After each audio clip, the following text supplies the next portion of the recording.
Good morning friends, आप सभी का स्किल मोटो यूट्यूब चैनल में स्वागत है। फ्रेंड्स, मेरा नाम जितेंद्र अहलावत रोहतक से बिलोंग करता हूं। फ्रेंड्स, मैंने एक छोटी सी शुरुआत की है स्किल मोटो यूट्यूब से। मैं ऑनलाइन एग्जामिनेशन की प्रिपरेशन यहाँ पे करा रहा हूँ। तो आज का जो हमारा टॉपिक है वो ग्राम सचिव है। आप सभी जानते हो कि हरियाणा के अंदर जो ग्राम सचिव का एग्जाम लिया गया था 9th और 10th जनवरी को, वो कैंसिल कर दिया गया है। उससे पहले बेटा जिस किसी ने भी ग्राम सचिव की प्रिपरेशन की थी तो उसको एग्जाम में बैठने के बाद 90% स्टूडेंट को यही लगा था कि हम जा तो सही रहे थे, अगर हमें कुछ नॉलेज मिल जाती और कुछ और ज्यादा मिल जाती तो हम इस एग्जाम में कुछ बेटर कर सकते हैं। बट हरियाणा सरकार की आप ये कह लो कि उनके सिस्टम के अंदर फ्रॉड हुआ है, या फिर स्टूडेंट्स का लक कह लो कि सभी को एक मौका और मिला है। आप ग्राम सचिव के अंदर बेहतर कर सकते हैं पहले से ज्यादा। तो एक चीज तो क्लियर है बेटा, जो एग्जाम आपका पहले आया था वो तो बिल्कुल इजी एग्जाम था। अब की बार जो है एग्जाम इजी होने वाला नहीं है, तो बड़ी टफ आपको कंपटीशन मिलेगा। तो इसके लिए बेहतर आपको प्रिपरेशन करनी पड़ेगी। आज मैं जो आपको यहाँ पे करा रहा हूँ केवल और केवल ग्राम सचिव के बारे में मैं आपको यहाँ पे इंफॉर्मेशन दूंगा। और जो हमारा सेशन है बेटा वो कम से कम 5 या 6 घंटे का यहाँ पे सेशन रहेगा। तो जो भी इस वीडियो को देख रहे हैं तो बेटा सबसे पहले तो चैनल को आप सब्सक्राइब कर दीजिए, क्योंकि मैं यहाँ पे मैथमेटिक्स की ट्रिकी मैथमेटिक्स की वीडियो भी लेके आता हूँ, जो कि आपको डायरेक्ट मोबाइल में नोटिफिकेशन के जरिए मिलेगी। अगर आप साथ में जो आपका बेल आइकन है उसको भी प्रेस करते हैं। तो अभी चलते हैं कि मैं आपको ये बता देता हूँ बेटा, इंट्रोडक्शन जो हमारे आज का वीडियो जो हमारी वीडियो ट्यूटोरियल बन रहा है इसका इंट्रोडक्शन है क्या, कि मैं ग्राम सचिव के अंदर मैं आपको क्या क्या यहाँ पे कराने वाला हूँ। सबसे पहले बेटा हम ग्राम सचिव की प्रिपरेशन करने से पहले हम ये पढ़ेंगे कि हरियाणा के अंदर जो विलेज है वो कितने हैं, ग्राम सचिव वाले कितने हैं, कितने ग्राम सचिव वाले के अंदर फैसिलिटी अवेलेबल है, कितने बन रहे हैं, कितने बनने पेंडिंग है। तो उसके रिलेटेड जो भी इंफॉर्मेशन है वो मैं आपको दूंगा। सेकंड हम पढ़ेंगे बेटा grant provision and for panchayat and the national prize for the panchayat, कि जो पंचायत के अंदर पैसा आता है, जो ग्रांट आता है बेटा उसको अलाउ कौन करता है, कौन उस ग्रांट की मंजूरी देता है, ठीक है। और जो नेशनल लेवल के ऊपर पंचायत के कंपटीशन होता है, वो कंपटीशन नेशनल कंपटीशन जो 2019 हुआ था उसके अंदर कितने इनाम, किस किस कैटेगरी के इनाम पंचायतों को बांटे गए थे, और हरियाणा की कौन सी पंचायत वहां पे फर्स्ट आई थी, सेकंड आई थी, थर्ड आई थी, मैं उसके अंदर आपको पूरी नॉलेज दूंगा। थर्ड मैं आपको बताऊंगा बेटा full form related to the panchayat Raj, कि जो पंचायत राज का सिस्टम है जिसमें ग्राम सचिव काम करता है और ग्राम सचिव के ऊपर एग्जीक्यूटिव ऑफिसर होता है, वो दोनों जो भी काम करते हैं वो जो अपना लेखा जोखा करते हैं उसके अंदर कुछ फुल फॉर्म को यूज करते हैं, ठीक है। वो फुल फॉर्म कौन सी है और उनकी फुल फॉर्म क्या है ये मैं आपको यहाँ पे क्लियर कराऊंगा। नेक्स्ट जो हमारा फोर्थ टॉपिक होगा वो बेटा बड़ा इंपॉर्टेंट है, हरियाणा पंचायती राज 1994।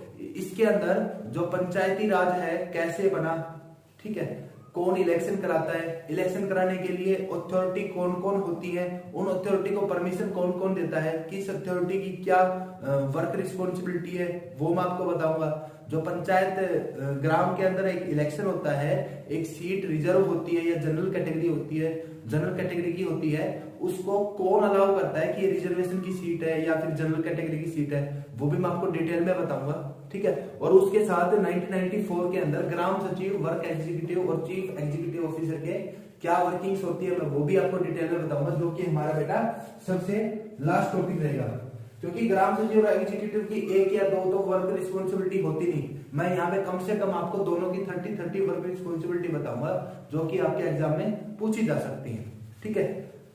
इससे आगे चलेंगे बेटा हम एडमिनिस्ट्रेटिव ऑफिसर, कि जो पंचायती राज का सिस्टम होता है उसके अंदर गवर्नमेंट अधिकारी कौन कौन से होते हैं, ठीक है, किस लेवल के ऊपर कौन सा ऑफिसर आता है।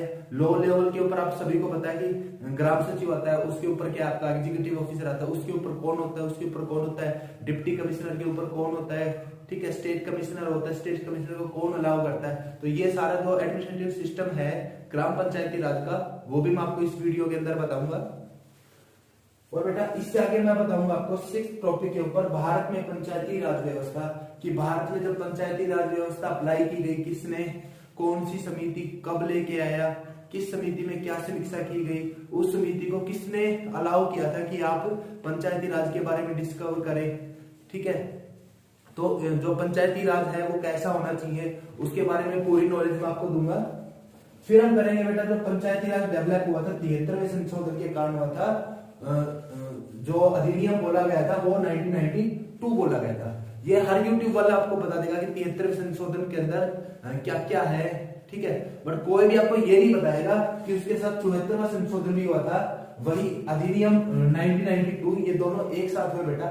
ये इनके अंदर डिफरेंस क्या है मैं आपको यहाँ पे नॉर्मली जनरल बता देता हूँ कि जो 73वां संशोधन हुआ था ये तो बेटा हुआ था गांव में पंचायत के लिए, ठीक है, गांव में पंचायत बनेगी, पंचायत समिति बनेगी या फिर जिला परिषद बनेगी, इसके रिगार्डिंग जो 73वां संशोधन केवल उसी के रिगार्डिंग हुआ था, केवल और केवल गांव में आपको पंचायत किस तरीके की बनानी है, क्या उसके अंदर फैसिलिटी होनी चाहिए, कितने मेंबर होंगे, ठीक है। बट जो 74वां संशोधन हुआ था ये बेटा शहरों के अंदर नगर पालिका, नगर निगम और नगर परिषद के लिए हुआ था, ठीक है।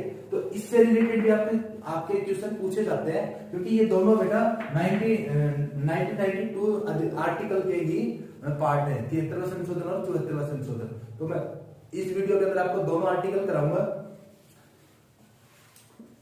ये भी होगा बेटा 10th का इंट्रोडक्शन आपको देता हूं, अनुच्छेद 243 से 243 ओ, ठीक है। हम पंचायती राज सिस्टम कर रहे हैं तो ग्राम पंचायत के अंदर जो हमारा आर्टिकल था 243 से लेके 243 ओ तक, जो आपका 243 है उसमें तो केवल आपको डेफिनेशन दी गई है, 240 ए से लेके 240 ओ तक किस ग्राम पंचायत में किस आर्टिकल के अंदर क्या फैसिलिटी दी है, कहां पे शक्ति दी गई है, कहां पे शक्ति छीन ली गई है, कौन से काम किस आर्टिकल के तहत हो सकते हैं, तो वो सारे के सारे बताऊंगा और उसके साथ उसको याद करने की आपको मैं यहाँ पे ट्रिक भी बताऊंगा, ठीक है। फिर हम करेंगे बेटा पैसा एक्ट। पैसा एक्ट या पासा एक्ट भी बोल देते हैं। पैसा एक्ट जनरली पूछा जाएगा, अब की बार तो बिल्कुल पक्का पूछा जाएगा क्योंकि ये एक ऐसा एक्ट था कि इन दोनों 73वें और 74वें संशोधन में जो कमियां रह गई थी, जो पंचायतों को शक्तियां मिलनी चाहिए थी और मिल नहीं पाई, वो पैसा एक्ट के तहत उनको मिली थी, ठीक है। और लास्ट में बेटा हम करेंगे ग्राम सचिव ऑफिसर जो होता है और जो एग्जीक्यूटिव ऑफिसर होता है उसकी क्या क्या वर्क रिस्पॉन्सिबिलिटीज है, क्या क्या उनके वर्किंग होते हैं, क्या क्या उनके सैलरी होते हैं, कैसे वो काम करता है, ठीक है, किस अधिकारी को वो रिपोर्ट करता है, जो भी लेखा जोखा है, जो भी सरपंच होता है गांव का उसका लेखा जोखा कौन संभालता है, उसके 5 साल कार्यकाल खत्म होने के बाद उसका जो भी रिटर्न वर्क है उसको कौन डिपॉजिट कराता है, कहाँ पे डिपॉजिट कराता है, ठीक है। तो ये कंप्लीट जो भी इंफॉर्मेशन है बेटा ये मैंने लगभग 20 से 21 दिन के अंदर सर्च आउट करके, कलेक्ट करके, रीड आउट करके, बढ़िया से लेक्चर प्रिपेयर करके उसके बाद मैं आपको यहाँ पे प्रेजेंट कर रहा हूँ, ठीक है। तो होप मैं यही करूंगा बेटा, जो भी इस वीडियो को कंप्लीट देखेगा, कंप्लीट गारंटी है कि ग्राम सचिव के रिलेटेड जो अब की बार 15 से 16% आए थे उससे बाहर कुछ भी नहीं आएगा, ठीक है। तो बेटा आपको एक छोटा सा काम करना है, जब भी आप ये वीडियो का, अभी मैं लेक्चर यहाँ पे स्टार्ट कर रहा हूँ, लेक्चर आप स्टार्ट करूंगा, आप कुछ नोट्स लिख सकते हो और अगर आपको कंप्लीट इस टॉपिक के नोट्स चाहिए, 1000 क्वेश्चन मैंने बना रखे हैं, हरियाणा जी के भी उसके अंदर इंक्लूड है और जो आपका भारतीय संविधान है उसके क्वेश्चन भी इंक्लूड है, उसका जो लिंक है वो आपको बेटा डिस्क्रिप्शन में मिल जाएगा, आप वहां पे जाके डायरेक्ट उसको डाउनलोड कर सकते हैं। जो लिंक है बेटा वो पेड है और उसकी जो फीस अमाउंट है वो 20 रुपए है, 20 रुपए कुछ ज्यादा नहीं है, आपको लगभग वहां पे 3 या 4000 क्वेश्चन मिल जाएंगे जिसमें 1000 क्वेश्चन आपके केवल और केवल ग्राम सचिव के रहेंगे और ग्राम सचिव के जितने भी क्वेश्चन है बेटा वो नोट्स टाइप है, आपको एमसीक्यू टाइप नहीं मिलेगा, तो ये मैं आपको पहले बता देता हूँ। बट जो आपको नोट्स मिलेंगे वो A1 क्वालिटी के मिलेंगे, ठीक है। तो अभी हम आगे पढ़ते हैं बेटा, सबसे पहले किसके बारे में, विलेजेस एंड ग्राम सचिव के बारे में, ठीक है बेटा। जो भी चैनल के ऊपर नया है सब्सक्राइब कर लीजिएगा क्योंकि नेक्स्ट वीडियो अगर आपको चाहिए मोबाइल नोटिफिकेशन में तो बेल आइकन भी आपको दबा लेना है, ठीक है। ओके, नेक्स्ट वीडियो की तरफ चलते हैं बेटा। नेक्स्ट हम फर्स्ट टॉपिक करते हैं, जो हमारे हरियाणा के अंदर गांव है, कितने गांव मौजूद है, कितने ग्राम सचिवालय मौजूद है। तो जो सबसे लेटेस्ट जो आंकड़ा है हरियाणा के अंदर कुल कितने गांव है बेटा, 7652 गांव है, पर जो हरियाणा एसएससी का आंकड़ा है उसके अनुसार 6841 गांव है, ठीक है। तो अगर ऑप्शन के अंदर आपको दोनों में से किसी कोई भी अगर आपको मिल जाए तो बेटा अगर 6841 मिल जाए तो आपको इसको सेलेक्ट करना है, अगर 7652 मिल जाए तो आपको इसे सेलेक्ट करना है, ठीक है। नेक्स्ट सर्वाधिक गांव वाला जिला, तो सबसे अधिक जो गांव है वो हरियाणा के यमुनानगर जिले में है। और कितने गांव है बेटा? 636 गांव यमुनानगर जिले के अंदर है। और सबसे कम गांव वाला जिला, सबसे कम गांव वाला जिला है बेटा रोहतक। और रोहतक के अंदर कितने गांव है बेटा? 143 गांव। ठीक है, कितने गांव है? सबसे कम गांव तो है रोहतक के अंदर, और सबसे ज्यादा गांव है बेटा यमुनानगर के अंदर। और कुल नगर कितने शहर है बेटा अपने हरियाणा स्टेट के अंदर? 154, 154 गांव है। मंडल, मंडल मतलब डिवीजन, डिवीजन हमारे बेटा 6 डिवीजन है।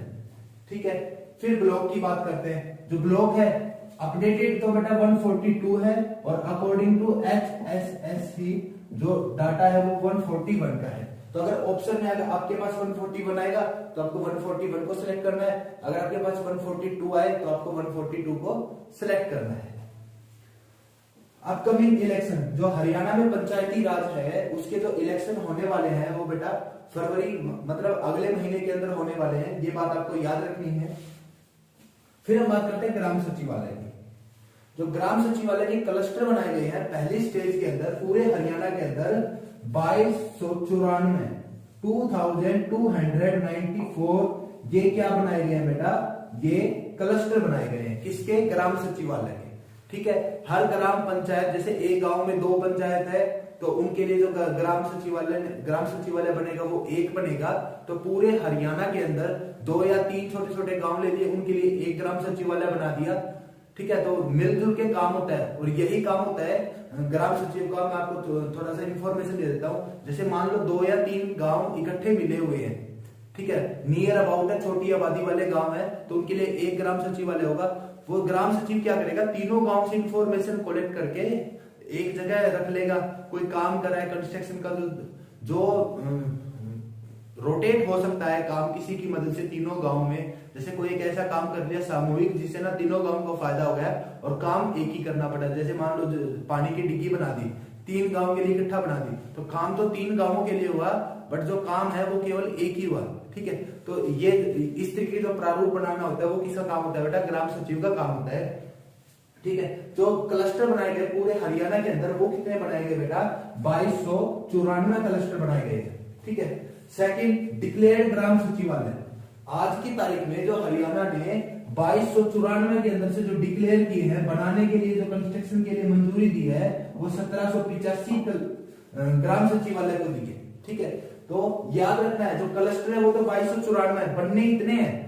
ठीक है, पहले स्टेज में बनेंगे, दूसरी स्टेज में और डिक्लेयर करेंगे वो, क्योंकि गांव तो बेटा बहुत ज्यादा है, आबादी आज के दिन कम है, कल को बढ़ेगी तो हो सकता है कि 3 गांवों का एक ग्राम सचिवालय में काम ना चले तो उनको और भी कंस्ट्रक्शन करने पड़े, तो वो सेकंड स्टेज में डिक्लेरेशन होगी। तो जो फर्स्ट स्टेज के अंदर जो डिक्लेरेशन है वो टोटल ग्राम सचिवालय तो बेटा 2294 है।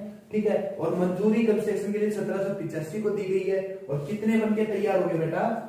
1287 बनके तैयार हो गए, जिनके अंदर कंप्लीट फैसिलिटी अवेलेबल है। पीने के लिए पानी है, इंटरनेट है, मीटिंग करने के लिए अलग से कमरा है, मतलब जो बेसिक नीड होनी चाहिए एक ग्राम सचिवालय के अंदर वो 1227 के अंदर आज के दिन अवेलेबल है।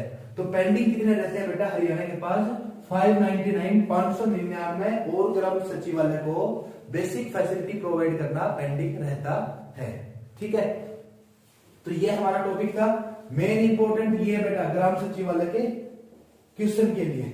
मैं आपको एक बार रिवाइज करा देता हूँ। जो क्लस्टर वो 2294 है। ठीक है, कितनों को मंजूरी दी है? 1785 को। कितने बेसिक फैसिलिटी को कंज्यूम करते हैं आज के दिन?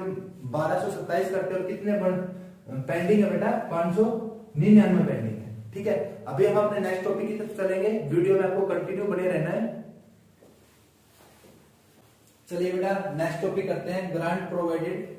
जो हमारी पंचायत है गांव के अंदर, जो ग्राम सचिव ऑडिट करता है फंड के लिए, जो फंड वो तो ऑडिट करता है, अपने एग्जीक्यूटिव ऑफिसर को अपनी फाइल को आगे सेंड करता है। ठीक है, उस डिस्ट्रिक्ट का जो ऑफिसर होगा डिप्टी कमिश्नर, वो क्या करेगा? उसको साइन करेगा। बट देगा कौन? जो ग्रांट देता है हरियाणा के अंदर वो क्या है बेटा? State finance corporation, sorry commission. क्या है? State finance commission. अब जो ये हमारी स्टेट फाइनेंस कमीशन है, इसमें तो इंपॉर्टेंट क्वेश्चन ये बनेगा कि इसका आज के दिन हाल में जो चेयरमैन है वो कौन है? वो है बेटा रघुवेंद्र राव। रघुवेंद्र राव क्या है? हमारा स्टेट फाइनेंस कमीशन का अध्यक्ष है, ठीक है। और जो उपाध्यक्ष है, सेक्रेटरी जो बोलते हैं, वो कौन है? विकास गुप्ता। तो ये दो क्वेश्चन आपके बेटा यहाँ से इंपॉर्टेंट निकलता है, ठीक है। जो ग्रांट प्रोवाइड कौन करता है? एसएफसी करता है। एसएफसी की फुल फॉर्म क्या है? स्टेट फाइनेंस कमीशन है। स्टेट फाइनेंस कमीशन का जो अध्यक्ष है या फिर आप उसको प्रिंसिपल सेक्रेटरी बोल रहे हो, वो कौन है बेटा? वो है रघुवेंद्र राव, जो कि एक आईएएस अधिकारी है। उपाध्यक्ष सेक्रेटरी जो मेंबर ऑफ सेक्रेटरी है, वो कौन है बेटा? विकास गुप्ता है, वो भी क्या आपका एक आईएएस अधिकारी है, ठीक है। नेक्स्ट, जो हमारे एसएफसी है, उसका फाइनेंस मिनिस्टर कौन है बेटा? उसका फाइनेंस मिनिस्टर है सीएम मनोहर लाल, ठीक है। कौन है? सीएम मनोहर लाल। पिछली जो सरकार थी बीजेपी की, उसके अंदर कौन था? कैप्टन अभिमन्यु जी थे। तो अब की बार जो फाइनेंस मिनिस्टर है वो सीएम मनोहर लाल खट्टर खुद ने ये महकमा संभाल रखा है। सेकंड, जो सबसे इंपॉर्टेंट जो क्वेश्चन आपको पूछा जाएगा वो ये है बेटा कि एसएफसी ग्राम पंचायत को जो एसएफसी है वो ग्राम पंचायत को ग्रांट प्रोवाइड करती है, किस सेक्शन के तहत करती है? वो है 243I के तहत करती है, ठीक है। तो तुमने याद रख लेना है, आई जो है, आई को मुझे क्या है? हर किसी को किसकी जरूरत है? पैसे की जरूरत है ना। तो याद रख लेना, आई नीड मनी, ठीक है। I need money. तो जो पैसे की जरूरत होती है उसको कौन देगा भाई? उसको देगा एसएफसी देगा। कौन देगा? एसएफसी देगा। तो ये आपका इंपॉर्टेंट क्वेश्चन है, जो क्वेश्चन के अंदर आपका पूछा जा सकता है अब की बार कि जो ग्रांट प्रोवाइड करता है, ये प्रोविजन आर्टिकल के अंदर कहां पे है बेटा? वो आर्टिकल के अंदर है 243I के अंदर। आई को याद कर लेना, आई नीड मनी, मुझे पैसे की जरूरत है। तो 243 क्या करता है बेटा? पैसे को ग्रांट मनी प्रोवाइड करने का ग्रांट देता है, ठीक है। फिर दो इंपॉर्टेंट आपके डिपार्टमेंट है हरियाणा के अंदर, ये तो बहुत ज्यादा इंपॉर्टेंट डिपार्टमेंट है बेटा। सबसे पहले एसपीआरसी। एसपीआरसी होता है बेटा state panchayat resource centre. State panchayat resource centre पूरे हरियाणा के अंदर एक ही है। Second, HIRD, Haryana institute of rural development, ठीक है। इन दोनों का ऑफिस एक ही जगह बेटा, और इन दोनों का ऑफिस कहां पे है? करनाल में। कहां पे है? करनाल में। और करनाल में भी किस जगह पे हो? इसका ऑफिस है बेटा नीलोखेड़ी। ये तुमने याद रखना है, ठीक है। जो एसपीआरसी HIRD दोनों डिपार्टमेंट है जो पंचायत के रिलेटेड है, पूरे हरियाणा में ये एक ही डिपार्टमेंट है, जिनका जो हेड ऑफिस है वो करनाल में है, और करनाल में नीलोखेड़ी जगह के ऊपर इन दोनों का हेड ऑफिस है, ठीक है। सेकंड, जो इंपॉर्टेंट डिपार्टमेंट है Haryana development and panchayat department, जो हमारी गवर्नमेंट की ऑथराइज्ड वेबसाइट भी है इसी नाम से।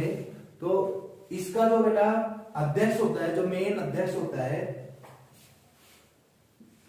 जो इसको कंट्रोल करता है, वो होता है बेटा सीएम खुद, ठीक है। चाहे हर इलेक्शन के अंदर कोई किसी की भी सरकार बने, जो इसका जो मेन जो अंडर कंट्रोल चार्ज होता है वो सीएम के अंडर होता है। उसके बाद डिप्टी सीएम आता है, ठीक है। कौन आता है? डिप्टी सीएम आता है। और इसका जो सेक्रेटरी है, प्रिंसिपल सेक्रेटरी,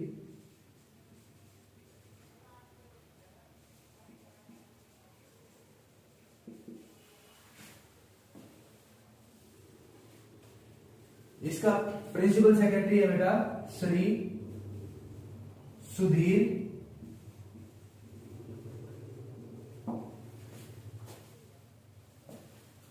राजपाल, जो कि आईएएस अधिकारी है, ठीक है।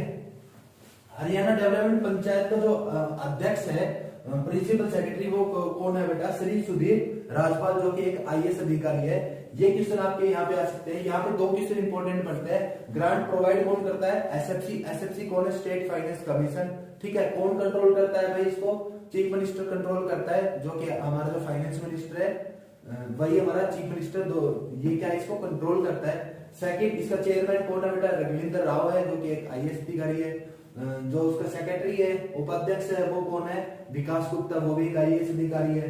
हरियाणा के अंदर जो ग्रांट प्रोवाइड करने के जो आर्टिकल है वो किसके अंदर आता है बेटा? 243I के अंदर आता है।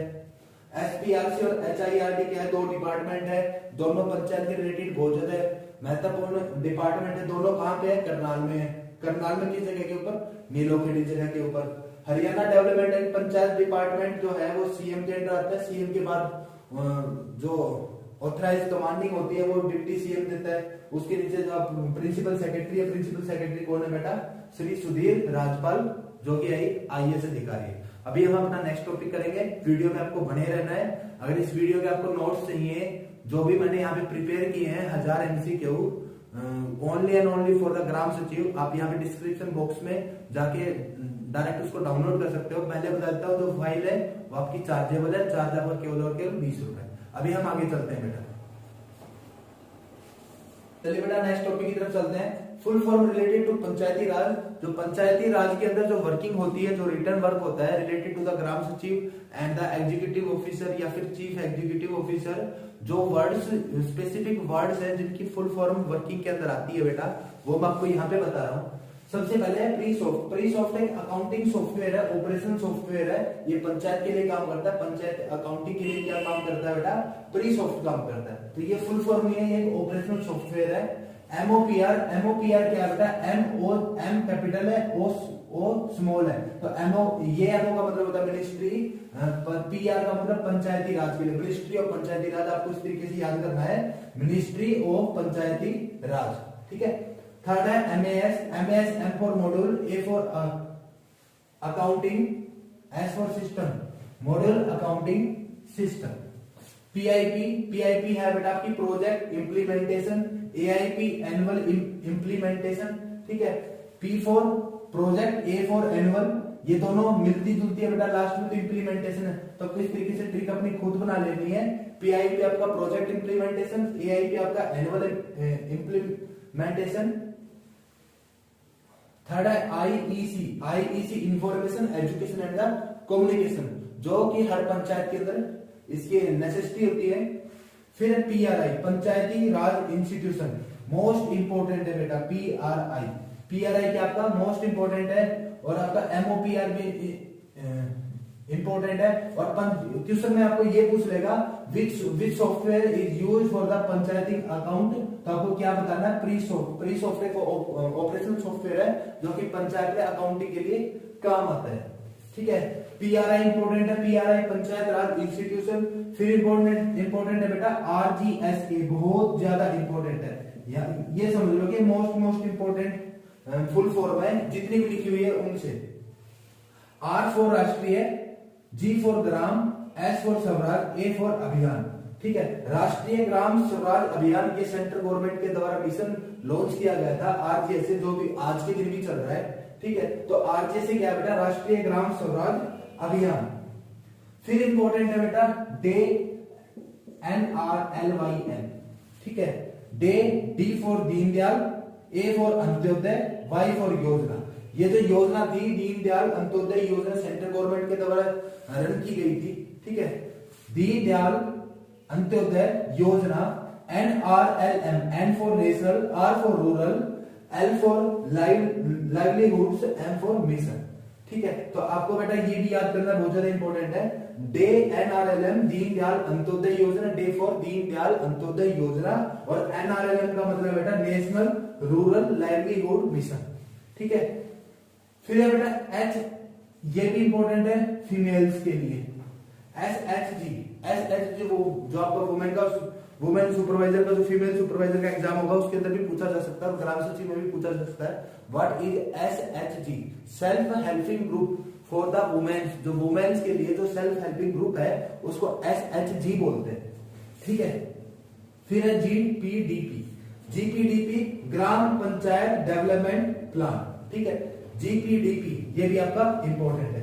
GPDP Gram Panchayat development plan. इसके अंदर इंपॉर्टेंट है बेटा PLCS। PLCS Panchayat learning centre. Panchayat learning centre हर डिस्ट्रिक्ट के अंदर बनाया जाता है, जिसमें कि उस डिस्ट्रिक्ट की जितनी भी पंचायत है उन सबको वहां पे बुलाया जाता है। जो भी उनको कोई भी मान लो योजना लॉन्च हुई है उसके रिगार्डिंग कोई भी इंफॉर्मेशन देनी या फिर वर्किंग के रिगार्डिंग, जो नए सरपंच चुन के जाते हैं तो उनको सिखाना, वो कहाँ पे होता है? PLC में होता है। PLC का पंचायत लर्निंग सेंटर। ठीक है। IPPE का मतलब है बेटा intensive participating planning exercise. PAE participating assessment of entitlement. PPA participating poverty assessment. तो इसके अंदर जो इंपॉर्टेंट है वो मैं आपको दोबारा रिपीट कर देता हूँ बेटा, मार्क कर लीजिएगा, नोट डाउन कर लीजिएगा। पीएलसीएस, पीएलसीएस है पंचायती राज लर्निंग सेंटर, पीएलसीएस पंचायती राज लर्निंग सेंटर, ठीक है।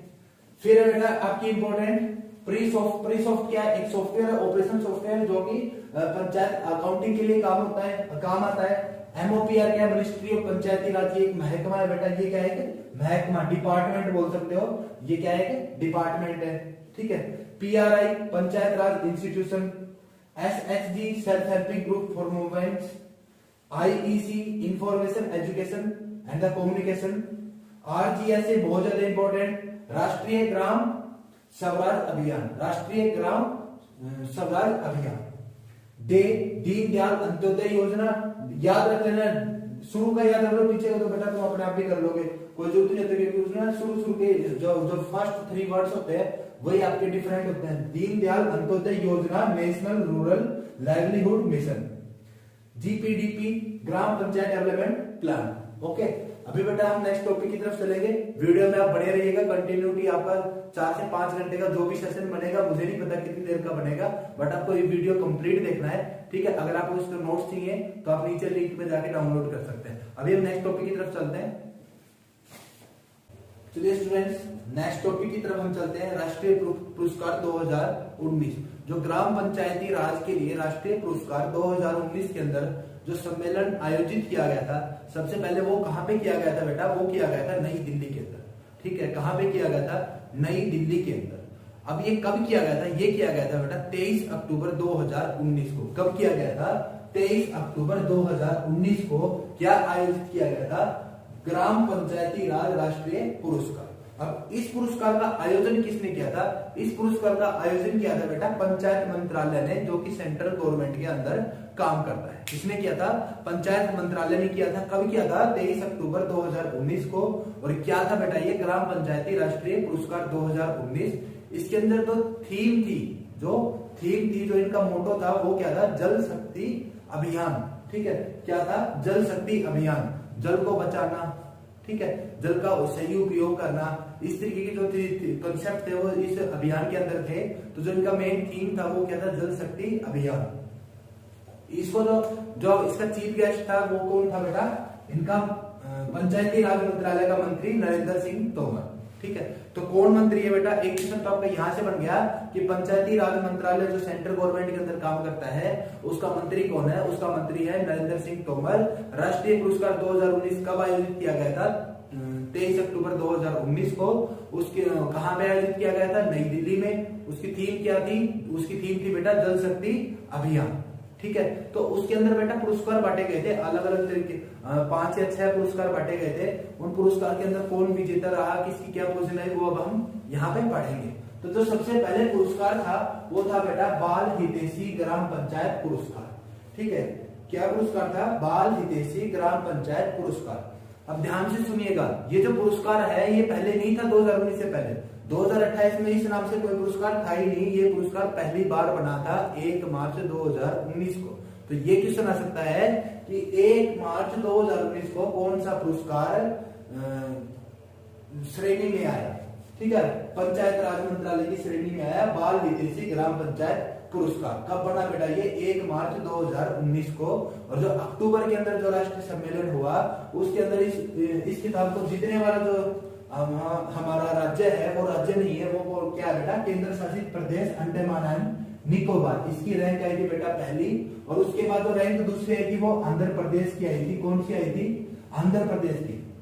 अगर क्वेश्चन में आए कि अगर आपका ऑप्शन में अगर अंडमान निकोबार है तो ये तो फर्स्ट रैंक ले रहा है, ठीक है। अगर वो पूछे कि किस राज्य ने पहला रैंक हासिल किया तो राज्य तो आंध्र प्रदेश है बेटा, अंडमान निकोबार तो आपका केंद्र शासित प्रदेश है, ठीक है। और जो हरियाणा है, हरियाणा की इस पुरस्कार को जीतने के लिए 7वीं रैंक आई थी। कौन सी रैंक आई थी बेटा, 7वीं रैंक आई थी, याद रहेगा। बाल हितैषी ग्राम पुरस्कार, बाल हितैषी ग्राम पुरस्कार 1 मार्च 2019 को बनाया गया। और राष्ट्रीय सम्मेलन 2019 के अंदर जो ये पहला पुरस्कार है वो किसको दिया गया, अंडमान निकोबार को। दूसरा राज्य कौन सा था बेटा, आंध्र प्रदेश। और जो हमारा हरियाणा राज्य है उसकी जो रैंक थी वो 7वीं रैंक आई थी। अब जो 7वीं रैंक आई थी वो कौन सी ग्राम पंचायत की आई थी, ये इंपॉर्टेंट बात है। ठीक है, आपको याद रखना है रोहतक जिले के कलानौर तहसील के अंदर कहानौर गांव की 7वीं रैंक आई थी। ठीक है, तो ये तुम्हें याद रखना है बेटा, हरियाणा के अंदर रोहतक जिला कलानौर तहसील और आपकी कहानौर जो ग्राम पंचायत है उसको ये बाल हितैषी ग्राम पंचायत पुरस्कार दिया गया है। तो ये एक इंपॉर्टेंट क्वेश्चन है बेटा, ये आपको नोट डाउन कर लेना। अगर आप नोट डाउन कर रहे हैं तो, अगर आप नोट डाउन नहीं कर रहे तो हमारे नोट्स को डाउनलोड कर सकते हैं। नेक्स्ट, ई पंचायत पुरस्कार। ई पंचायत पुरस्कार केवल और केवल बेटा महाराष्ट्र ने जीता। किसने जीता? महाराष्ट्र ने जीता। और किसी ने नहीं जीता, ये केवल एक राज्य को मिला था, वो राज्य था बेटा महाराष्ट्र। थर्ड है बेटा नानाजी देशमुख राष्ट्रीय गौरव पुरस्कार। नानाजी देशमुख राष्ट्रीय गौरव पुरस्कार आप लिख सकते हो, मैं दोबारा हिंदी में रिपीट कर रहा हूं, नानाजी देशमुख राष्ट्रीय गौरव पुरस्कार।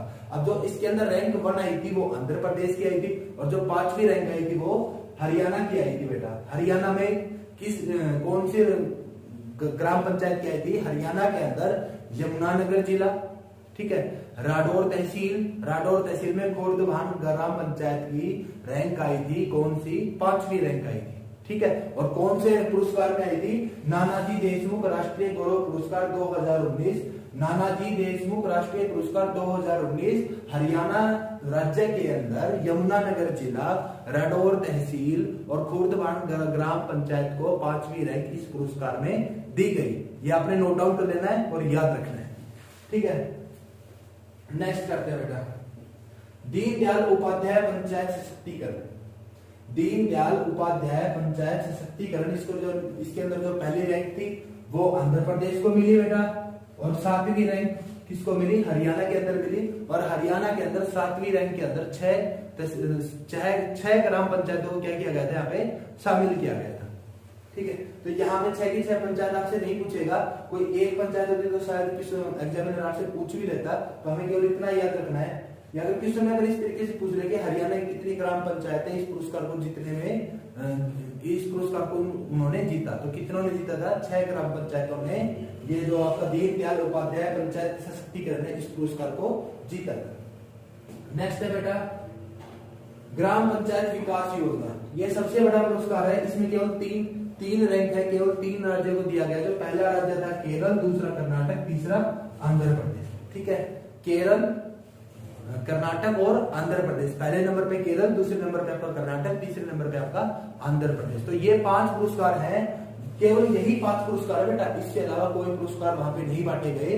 ठीक है, कहा पंचायती राज राष्ट्रीय पुरस्कार 2019 सम्मेलन जो पंचायती राज मंत्रालय के अधीन आयोजित किया गया था, और जिसकी जो थीम थी वो जल शक्ति अभियान थी। और इसको ऑर्गेनाइज करने वाला जो मंत्री था अभी जो हाल के अंदर भी है वो नरेंद्र सिंह तोमर है। कब आयोजित किया गया था? 23 अक्टूबर 2019 को। 5 पुरस्कार बांटे गए बेटा। 5 पुरस्कार कौन कौन से बांटे गए? बाल हितैषी ग्राम पंचायत पुरस्कार, ई पंचायत पुरस्कार, नानाजी देशमुख राष्ट्रीय गौरव पुरस्कार, दीनदयाल उपाध्याय पंचायत सशक्तिकरण ग्राम पंचायत विकास योजना। तो एक क्वेश्चन ये भी बन सकता है कि 2019 राष्ट्रीय पंचायत जो सम्मेलन हुआ था उसके अंदर कितने पुरस्कार बांटे गए थे? तो बेटा उसके अंदर 5 पुरस्कार बांटे गए थे। ठीक है, किसने क्या क्या जीता ये आप याद रख लीजिएगा बेटा। हरियाणा के लिए मैं आपको दोबारा बता दूं, जो बाल हितैषी पुरस्कार है वो हरियाणा में 7वीं रैंक हरियाणा को मिली, रोहतक जिला, कलानौर तहसील और कहानौर आपका गांव। और दूसरा नानाजी देशमुख राष्ट्रीय गौरव पुरस्कार, इसमें हरियाणा के यमुनानगर जिला में जो आपकी राठौर है वो तहसील है, और खुर्दवान आपका क्या है? ग्राम पंचायत। तो ये दो ग्राम पंचायत आपको याद रखनी है जो कि एग्जाम के अंदर पूछी जा सकती है।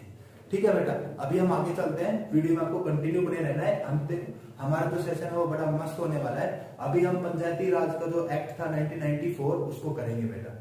ठीक है, चलिए बेटा नेक्स्ट, अब जो सबसे इंपॉर्टेंट है वो हम पढ़ते हैं हरियाणा पंचायती राज इलेक्शन रूल्स 1994।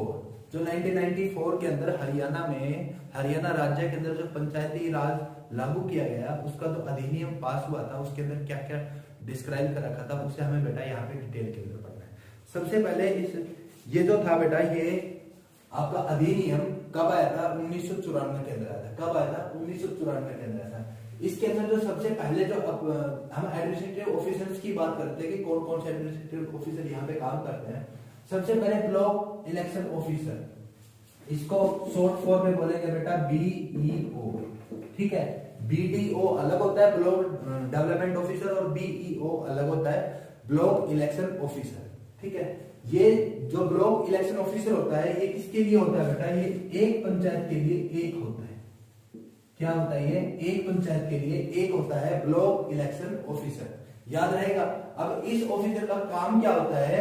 इसकी जो वर्किंग होती है बेटा, कंडक्ट द इलेक्शन, इलेक्शन कराना। इसका और काम, और कुछ भी काम नहीं होता। ये वर्किंग के अंदर कब आता है? ये इलेक्शन के टाइम के अंदर वर्किंग पे आता है। ठीक है, कौन? बीईओ। बीईओ किसको? एक पंचायत के लिए एक होता है। इसका काम क्या होता है? To conduct the election, election को कंडक्ट कराना। ठीक है, अब इलेक्शन के टाइम पे जब इसको अपॉइंट करते हैं, ये जो होते हैं ये ऑलरेडी गवर्नमेंट अफसर होते हैं, उनको क्या है कुछ टाइम के लिए वर्किंग दे दी जाती है, डिपार्टमेंटल आपको ट्रांसफर कर दिया जाता है और उसको एक पोस्ट दे दी गई बीईओ। ठीक है, उसको अपॉइंट कौन करता है? उसको अपॉइंट करता है बेटा स्टेट इलेक्शन कमिश्नर। कौन करता है? State election commission. ठीक है, याद रहेगा। जो बीईओ है वो एक पंचायत के लिए एक होता है ब्लॉक इलेक्शन ऑफिसर। उसका काम क्या होता है? उस पंचायत के अंदर इलेक्शन को कंडक्ट कराना। और जो ब्लॉक बीईओ है उसे अपॉइंट कौन करता है? स्टेट इलेक्शन कमिश्नर, याद रहेगा। अब जो सेकंड आपका ऑफिसर है, जो अधिकारी है, वो है बेटा डिस्ट्रिक्ट इलेक्शन ऑफिसर। ठीक है, डिस्ट्रिक्ट इलेक्शन ऑफिसर क्या है? बीईओ से क्या होता है बेटा? बड़ा होता है। इसको आप लिख सकते हो डीईओ। ठीक है, डिस्ट्रिक्ट इलेक्शन ऑफिसर, याद रहेगा। जो पंचायत होंगी एक डिस्ट्रिक्ट के अंदर, जितनी भी पंचायत होंगी, जितने भी बीईओ होंगे, सबके ऊपर क्या होता है? डिस्ट्रिक्ट इलेक्शन ऑफिसर होता है। ठीक है बेटा, अब इसकी वर्किंग क्या होती है? इसकी वर्किंग भी यही होती है, to conduct the election of panchayat, एक पंचायत के इलेक्शन को कंडक्ट कराना। टू गाइड द बीईओ, जितने भी बीईओ होते हैं उनको गाइड करना, उनका प्रॉपर इंफॉर्मेशन देते रहना और उनसे फीडबैक लेते रहना। ये काम होता है बेटा डिस्ट्रिक्ट इलेक्शन ऑफिसर का। अब इसे अपॉइंट कौन करता है? इसे भी अपॉइंट बेटा स्टेट इलेक्शन कमिश्नर ही अपॉइंट करता है। ठीक है, इसे भी स्टेट इलेक्शन कमिश्नर अपॉइंट करता है। तो जो आपका छोटा अधिकारी होता है ग्राम पंचायत लेवल पे, वो आपका बीईओ ब्लॉक इलेक्शन ऑफिसर, और आपका डिस्ट्रिक्ट इलेक्शन ऑफिसर उससे बड़ा होता है। फिर आता है बेटा आपका डिस्ट्रिक्ट इलेक्टोरल ऑफिसर। क्या होता है? District electoral officer. DEO district election officer और डिस्ट्रिक्ट इलेक्टोरल ऑफिसर, ये दोनों अलग होते हैं। ठीक है, ये दोनों क्या होते हैं बेटा? अलग होते हैं। सबसे पहले इन तीनों अफसर को अपॉइंट एक ही इंसान करता है, स्टेट इलेक्शन ऑफिसर। ये बात तुमने याद रखनी है। दूसरा, ये जो अपॉइंट होता है बेटा डिस्ट्रिक्ट इलेक्टोरल ऑफिसर, ये अंडर 15 एक, जो 15 एक की जो धारा है, ठीक है, उसके तहत इसको अपॉइंट किया जाता है। इसका काम क्या होता है? इसका काम होता है बेटा प्रिपेयर करना, रिवीजन करना, amendment of ward wise list of voters. जो वोटर्स होते हैं गांव के अंदर, जैसे पांडे होते हैं या फिर शहरों में वार्ड होता है, तो गांव में भी पांडे क्या कहते हैं? कहने लगे वार्ड कहने लगे।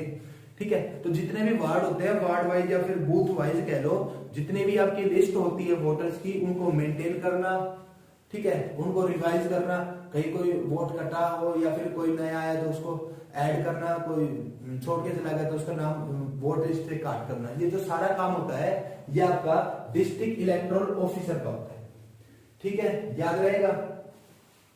अच्छा, जो ये इलेक्टोरल जो लिस्ट प्रिपेयर करेगा, ये किस किस की प्रिपेयर कर सकता है बेटा? ग्राम पंचायत की प्रिपेयर कर सकता है, पंचायत समिति की और जिला परिषद की।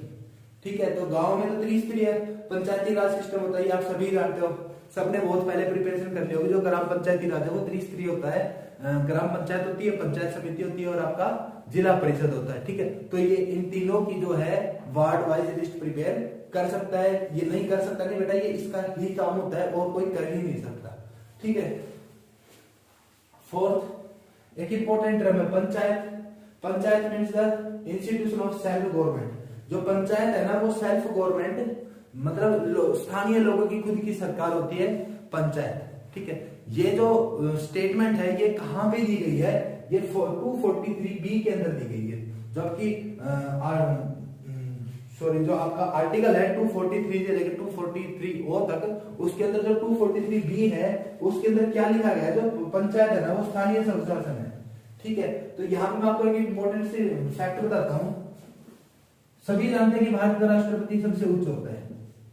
भारत का राष्ट्रपति क्या होता है बेटा, सबसे उच्च होता है। क्वेश्चन में पूछ रहे हैं भारत का राष्ट्रपति कौन है, तो सबका पता होगा, लिख के आ जाओगे। अगर यही क्वेश्चन इस तरीके से आ जाए कि गांव का राष्ट्रपति कौन होता है, गांव का राष्ट्रपति कौन होता है। अब गांव का मुखिया, राष्ट्रपति यहाँ पे प्रेसिडेंट की बात हो रही है, गांव का मुखिया तो पंचायत सॉरी सरपंच होता है। ठीक है, तो गांव का राष्ट्रपति अगर क्वेश्चन के अंदर आ जाता है तो उसका जो आंसर होगा वो क्या होगा बेटा, गांव का सरपंच। ठीक है, या पंचायत का मुखिया कह लो या गांव का सरपंच कह लो, वो क्या होगा, गांव का राष्ट्रपति होगा। देश का राष्ट्रपति, देश का प्रेसिडेंट अलग है और गांव का राष्ट्रपति गांव का ही सरपंच होता है। तो ये बात भी आपको ध्यान रखनी है। थर्ड, इन दोनों को अपॉइंट करने वाला जो स्टेट इलेक्शन ऑफिसर होता है, इसको अपॉइंट किया जाता है बेटा स्टेट के अंदर किस आर्टिकल के द्वारा, 243K के द्वारा, to conduct the election. Election को कंडक्ट कराने के लिए स्टेट इलेक्शन ऑफिसर को क्या किया जाता है बेटा, अपॉइंट किया जाता है। चलिए बेटा नेक्स्ट टॉपिक की तरफ चलते हैं। अधिनियम जो आपका 1994 है हरियाणा पंचायती राज के अंदर, उसके अंदर जो formation of wards and the reservation of the seat, यह किस तरीके से होता है, कौन कर सकता है, ये अब हम यहाँ पे डिस्कस करेंगे। तो सबसे पहले बेटा formation of wards and reservation से पहले हम पढ़ लेते हैं number of panches in panchayat. सभी को पता है कि पंच का मतलब क्या होता है, 5 होता है। क्या होता है, पंच का मतलब 5 होता है। तो मैं पूछूंगा कि पंचायत में पंच कितने होते हैं, सब कहेंगे 5 होते हैं। नहीं बेटा, सब जो पंचायत होती है उसके अंदर पंच होते हैं 6, 5 तो पंच और 1 सरपंच। ठीक है, याद रखना कितने होते हैं, 6 पंच होते हैं। कितने होते हैं, 6 पंच होते हैं। 6 से ज्यादा भी हो सकते हैं, 6 से कम नहीं होंगे, ये तो श्योरिटी है, 6 से ज्यादा हो सकते हैं। ये जो 6 पंच होते हैं ये बेटा आपके होते हैं फिक्स। ठीक है, उसके ऊपर इनका नंबर बढ़ सकता है। कैसे, एक नया पंच बनाया जाएगा 500 पीपल्स की पॉपुलेशन के ऊपर। ठीक है, 500 की पॉपुलेशन होगी तो एक पंच बनाया जाएगा, 500 से ऊपर की होगी 1000 तक तो दूसरा, 1000 से 1500 तक तीसरा। ठीक है, इस तरीके से ये एक लिमिट जो पंच बनाने के लिए जो नॉर्मल गाइडलाइंस हैं वो यही है कि 500 आदमियों की पॉपुलेशन के ऊपर एक पंच रिक्रूट किया जाएगा और मैक्सिमम एक ग्राम पंचायत के अंदर मैक्सिमम कितने पंच हो सकते हैं, 20 हो सकते हैं। 20 मैक्सिमम पंच है, इससे ज्यादा हो ही नहीं सकते और 6 से कम भी नहीं हो सकते। तो मिनिमम पंच कितने होंगे, 6, और मैक्सिमम पंच कितने होंगे बेटा 20, और एक जो नया पंच होगा वो 500 की आबादी के साथ में प्लस होता जाएगा। ये तुम्हें याद रखना है। ठीक है, अब दूसरा, वार्ड्स को डिवाइड कौन करता है। ठीक है, वार्ड्स विलेज के अंदर तो बेटा वार्ड्स एंड सीट ऑफ, पहले वार्ड्स के बारे में पढ़ते हैं। ठीक है, वार्ड्स किसके अंदर, विलेज के अंदर। विलेज के अंदर वार्ड को डिवाइड करने की जो पावर होती है वो किसके पास होती है बेटा, सीआरओ के पास होती है। किसके पास होती है, सीआरओ। अब किसी को नहीं पता होगा कि सीआरओ होता है। सीआरओ होता है बेटा सर्कल रेवेन्यू ऑफिसर। क्या होता है, सर्कल रेवेन्यू ऑफिसर। तो गांव के अंदर वार्ड्स को डिवाइड करना कि कौन सा वार्ड कितना है, कितने घर उसके अंदर आएंगे, कितने वोट उसके अंदर आएंगे, वोट के हिसाब से, नंबर ऑफ पॉपुलेशन के हिसाब से कितने वार्ड बनाने हैं या नहीं बनाने, वो सारी की सारी पावर होती है वो किसके पास होती है, सीआरओ के पास होती है। सीआरओ मतलब सर्कल रेवेन्यू ऑफिसर। ठीक है, अब ये वार्ड बना तो देगा, ये नहीं कि छुपा सकता है। वार्ड बना के इसको अपने नोटिस बोर्ड के ऊपर क्या करना पड़ेगा, शो करना पड़ेगा और उसकी एक कॉपी ग्राम सचिवालय को पहुंचानी पड़ेगी, जहां पे सरपंच अपने नोटिस बोर्ड के ऊपर उसको लगा सकता है। ठीक है, ये गुप्त काम नहीं होते, ये सब पब्लिकली काम होते हैं, तो नोटिस बोर्ड के ऊपर उनको शो करना पड़ता है। थर्ड, इसी के अंदर बेटा ये तो विलेज विलेज के अंदर जो वार्ड होते हैं वो तो सीआरओ बनाता है। अब रहेगी आपकी पंचायत समिति। क्या रहेगी बेटा? पंचायत समिति। और क्या रह गया? जिला परिषद। क्या रह गया? जिला परिषद। अब इन दोनों के अंदर वार्ड बनाने का अधिकार सीआरओ के पास नहीं होता। सीआरओ के पास तो केवल और केवल ग्राम सभा के अंदर वार्ड को डिवाइड करने की पावर होती है। ठीक है, तो इनके अंदर वार्ड बनाने की पावर किसके पास होती है? इनके पास इनको डिवाइड करने की पावर होती है बेटा डिप्टी कमिश्नर के पास। किसके पास होती है? डिप्टी कमिश्नर के पास। ठीक है, अब डिप्टी कमिश्नर वार्ड को डिवाइड करने की पावर रखता है। वार्ड डिवाइड करने के बाद उसको भी बेटा सेम प्रोसेस अप्लाई करना पड़ेगा। अपने नोटिस बोर्ड के ऊपर उसको शो करना पड़ेगा लिस्ट को, न्यू वार्ड्स की लिस्ट को, और उसकी एक कॉपी जिला परिषद और पंचायत समिति को भेजनी पड़ेगी। ठीक है, अभी हम नेक्स्ट करते हैं बेटा रिजर्वेशन ऑफ सीट्स की। जो सीट रिजर्व होती है, जैसे किस सीट के ऊपर फीमेल इलेक्शन लड़ेगी या किस सीट के ऊपर SC ST इलेक्शन लड़ेगा, ठीक है, तो वो पावर किसके पास होती है? वो भी बेटा आपका कमिश्नर के पास होती है। वो भी किसके पास होती है? कमिश्नर के पास होती है।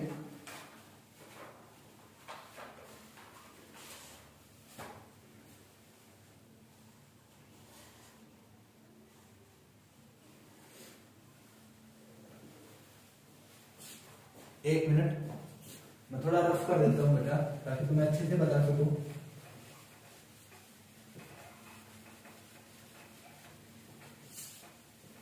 अब वार्ड्स का तो हो गया, वार्ड्स का मैंने आपको बता दिया।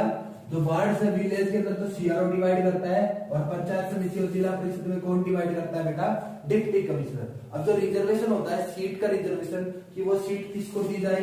SC को दी जाए, ST को दी जाए, OBC को दी जाए, या फिर जनरल कैटेगरी को दी जाए, या फिर जनरल में भी वुमेन को दी जाए। ठीक है, या फिर वुमेन में भी आए। SC ST के लिए स्पेशल वुमेन के लिए सीट नहीं आती, अलग अलग ही सीट आएगी।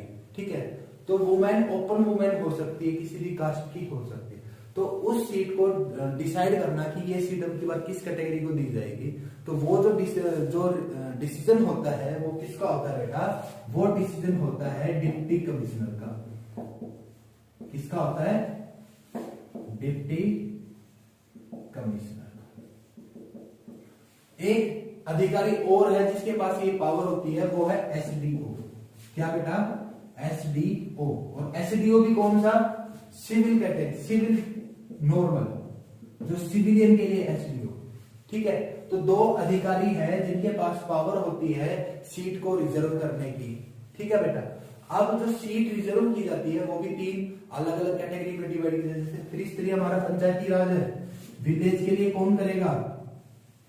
और पंचायती समिति के लिए कौन करेगा? और आपका जिला परिषद। ठीक है, विलेज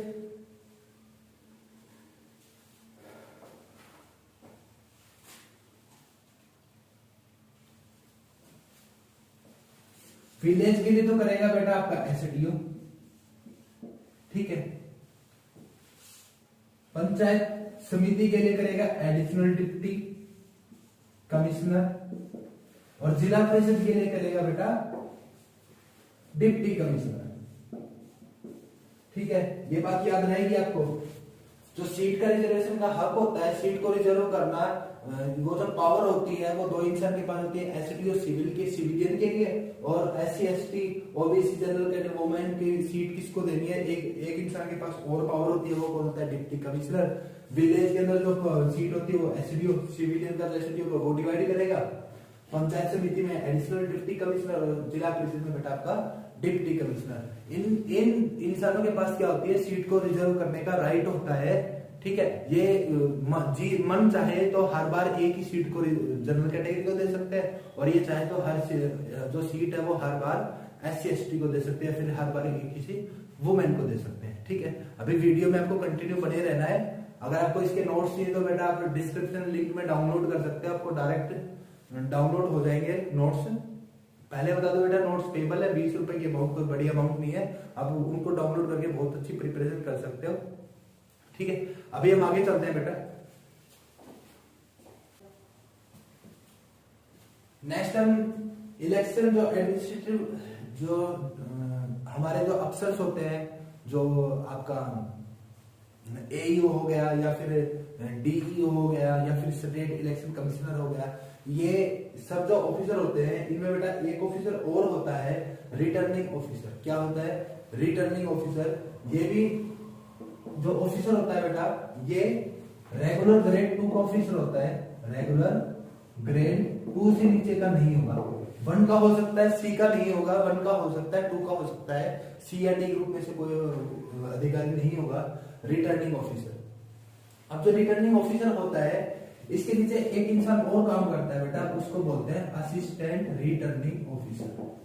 रिटर्निंग ऑफिसर, ठीक है। असिस्टेंट रिटर्निंग ऑफिसर का तो एक ही काम है, जो रिटर्निंग ऑफिसर है उसको असिस्ट करना, वो जिस तरीके की गाइडलाइन देगा उनको फॉलो करना, ठीक है। या फिर वो कोई भी काम बताएगा उस काम को करना, ठीक है। या फिर जो असिस्टेंट रिटर्निंग ऑफिसर है वो अपने सीनियर को एडवाइस दे सकता है, या ठीक है। तो जो रिटर्निंग ऑफिसर एआरओ है उसका काम तो केवल जो रिटर्निंग ऑफिसर है उसको केवल गाइड करना। अब बात करते हैं जो रिटर्निंग ऑफिसर है इसका क्या काम है। सबसे पहले ये जो दोनों अफसर हैं इनको बेटा अपॉइंट करता है डिस्ट्रिक्ट इलेक्शन ऑफिसर। कौन करता है? डिस्ट्रिक्ट इलेक्शन ऑफिसर, ठीक है। डिस्ट्रिक्ट इलेक्शन ऑफिसर इन दोनों को रिक्रूट करता है एक पंचायत के लिए। कितनी पंचायत के लिए बेटा? एक पंचायत के लिए, 1 पंचायत, ठीक है। एक पंचायत के अंदर जितने आपके प्रत्याशी होंगे, जितने आपके उम्मीदवार होंगे, जो रिटर्निंग ऑफिसर है वो क्या करेगा? उनके सिंबल बनाएगा। जो इलेक्शन के सिंबल होते हैं, इलेक्शन के सिंबल जैसे मान लो मैं XYZ कोई भी पर्सन है, उसको इलेक्शन लड़ना है और वो अपना सिंबल ना हथौड़ी बना रहा है, तो उस हथौड़ी सिंबल को ऑथराइज करने का जो अधिकार होता है वो किसके पास होता है? रिटर्निंग ऑफिसर के पास होता है। या फिर रिटर्निंग ऑफिसर खुद से दे सकता है, किसी को कुछ भी सिंबल दे सकता है, वो उसको मानने पड़ेंगे। ये उसकी मर्जी है कि वो कैंडिडेट की बात मानता है नहीं मानता, ठीक है। बाकी वो जो सिंबल देगा वो उनको मानने पड़ेंगे। ये सबसे पहले तो काम हो गया बेटा आरओ का। दूसरा काम हो गया जो पोलिंग बूथ होते हैं उसको मैनेज करना, ठीक है। पोलिंग बूथ के ऊपर वो रहेगा, पोलिंग बूथ के ऊपर हर पोलिंग बूथ के ऊपर एक एक आपका रिटर्निंग ऑफिसर रहेगा, ठीक है। मान लो एक छोटा सा गांव है उसमें एक ही पोलिंग बूथ है तो वहां पे एक ही रिटर्निंग ऑफिसर होगा। या फिर 2 पोलिंग बूथ है तो हो सकता है कि एक रिटर्निंग ऑफिसर, एक आपका एआरओ, या फिर 3 या 4 है तो 1-2 अधिकारी असिस्टेंट में और भी बन सकते हैं। बट जो रिटर्निंग ऑफिसर होगा वो एक ही होगा, बाकी उसके सारे असिस्टेंट होंगे, ठीक है। सिंबल ये डिसाइड कर सकता है, पोलिंग बूथ के ऊपर कोई गड़बड़ी ना हो उस चीज को ये मैनेज कर सकता है। और सबसे बढ़िया बात, सबसे जो इसकी मेन पावर है, ये रिक्रूट करता है किसे? पोलिंग एजेंट को। किसे करता है बेटा? ये पोलिंग एजेंट को रिक्रूट करता है। जो मतगणना होती है, लास्ट में मतगणना के लिए जो इंसान बैठते हैं उनको रिक्रूट करने का जो अधिकार होता है वो आपका रिटर्निंग ऑफिसर के पास होता है, ठीक है।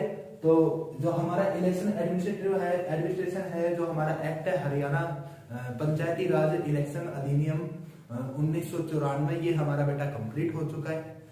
चलिए फ्रेंड्स कंटिन्यू करते हैं हम। ग्राम सचिव का जो भी हमारा सेशन चल रहा है उसका पार्ट 2 हम यहाँ पे करते हैं। तो आज जो हमारा टॉपिक है, आज जो हम डिस्कस करने वाले हैं वो करने वाले हैं बेटा ग्राम सभा के बारे में, कि जो आपकी पंचायत होती है उसके अंदर जो ग्राम सभा होती है वो कब ऑर्गेनाइज होती है, कौन ऑर्गेनाइज करता है, और उस ऑर्गेनाइजेशन को पहले से फिक्स कौन करता है। और हम पढ़ेंगे कि जो मीटिंग होती है, जो हमारे मेंबर होते हैं, पंच होते हैं, उनको इन्फॉर्मेशन कितने दिन पहले मिलनी चाहिए, तो ये सारी डिटेल आज हम पढ़ने वाले हैं। तो सबसे पहले मैं आपको बता दूं बेटा, जो ग्राम सभा की मीटिंग है वो सरपंच कभी भी बुला सकता है, ठीक है। सरपंच कभी भी बुला सकता है, और सरपंच बुलाएगा जो मीटिंग, उस मीटिंग में ग्राम सचिव का होना बहुत जरूरी है। समझे बेटा, उस मीटिंग में ग्राम सचिव का होना बहुत जरूरी है, वरना वो मीटिंग नहीं मानी जाएगी। और कहां पे करेगा? किसी भी पब्लिक प्लेस पे। वो प्राइवेट प्लेस के ऊपर कोई भी ग्राम सभा की मीटिंग नहीं कर सकता। वो कहां पे करेगा बेटा? पब्लिक प्लेस के ऊपर करेगा। वो जो मीटिंग होगी वो सरपंच के द्वारा निर्धारित होगी, वो कभी भी कर सकता है। बट जो ऑफिशियल मीटिंग होती है, एनुअल मीटिंग जिसे हम बोलते हैं, AGM, तो वो कौन फिक्स करता है बेटा? वो फिक्स करने का अधिकार सरपंच के पास नहीं होता, उसको कौन फिक्स करता है बेटा? उसको करता है बीडीपीओ। अब बीडीपीओ क्या है? अब ग्राम सचिव अगर लग गए और ग्राम सचिव जो ऑफिसर होगा वो कंप्लीट नेम कभी नहीं दिया जाता, डायरेक्ट हम बोलते हैं बीडीपीओ। बीडीपीओ होता है बेटा block, D for development, P for panchayat, O for officer. ठीक है, तो इसकी फुल फॉर्म भी आपके एग्जाम दे सकते हैं। बीडीपी होता है बेटा ब्लॉक डेवलपमेंट पंचायत ऑफिसर। अब जो ब्लॉक डेवलपमेंट पंचायत ऑफिसर होता है ये साल में 3 बार एनुअल मीटिंग फिक्स करता है, जिस मीटिंग में कौन कौन पार्टिसिपेट करता है, उस पंचायत जिस पंचायत के लिए वो ऑर्गेनाइज कर रहा है उस पंचायत का एग्जीक्यूटिव ऑफिसर होना बहुत जरूरी है। ठीक है बेटा, एग्जीक्यूटिव ऑफिसर का होना बहुत जरूरी है। दूसरा आपका ग्राम सचिव का होना जरूरी है। तीसरा जो उस गांव का सरपंच है उसका होना जरूरी है, और जो मेंबर्स हैं उसका होना बहुत जरूरी है।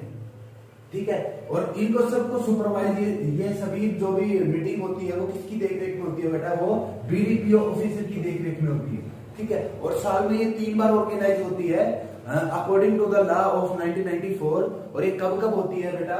ये पहले साल में फरवरी, जो हमारा पहला महीना है वर्किंग ग्राम सभा के लिए, फरवरी में कभी भी ऑर्गेनाइज कर सकता है, मई में कभी भी ऑर्गेनाइज कर सकता है, और नवंबर में कभी भी ऑर्गेनाइज कर सकता है। ठीक है, और ऑर्गेनाइजेशन जो फिक्स करता है कि कब होनी है वो कौन करता है? बीडीपीओ करता है।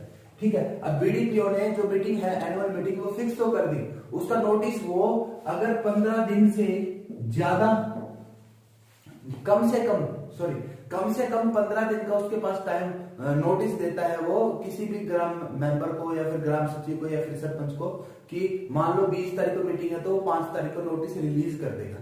ठीक है, अगर वो 15 वर्किंग डे 15 वर्किंग डे से कम टाइम में, मान लो वो 10 दिन के अंदर नोटिस जारी करे, 5 दिन के अंदर जारी करे, तो वो नोटिस उसका ऑफिशियली नहीं माना जाएगा।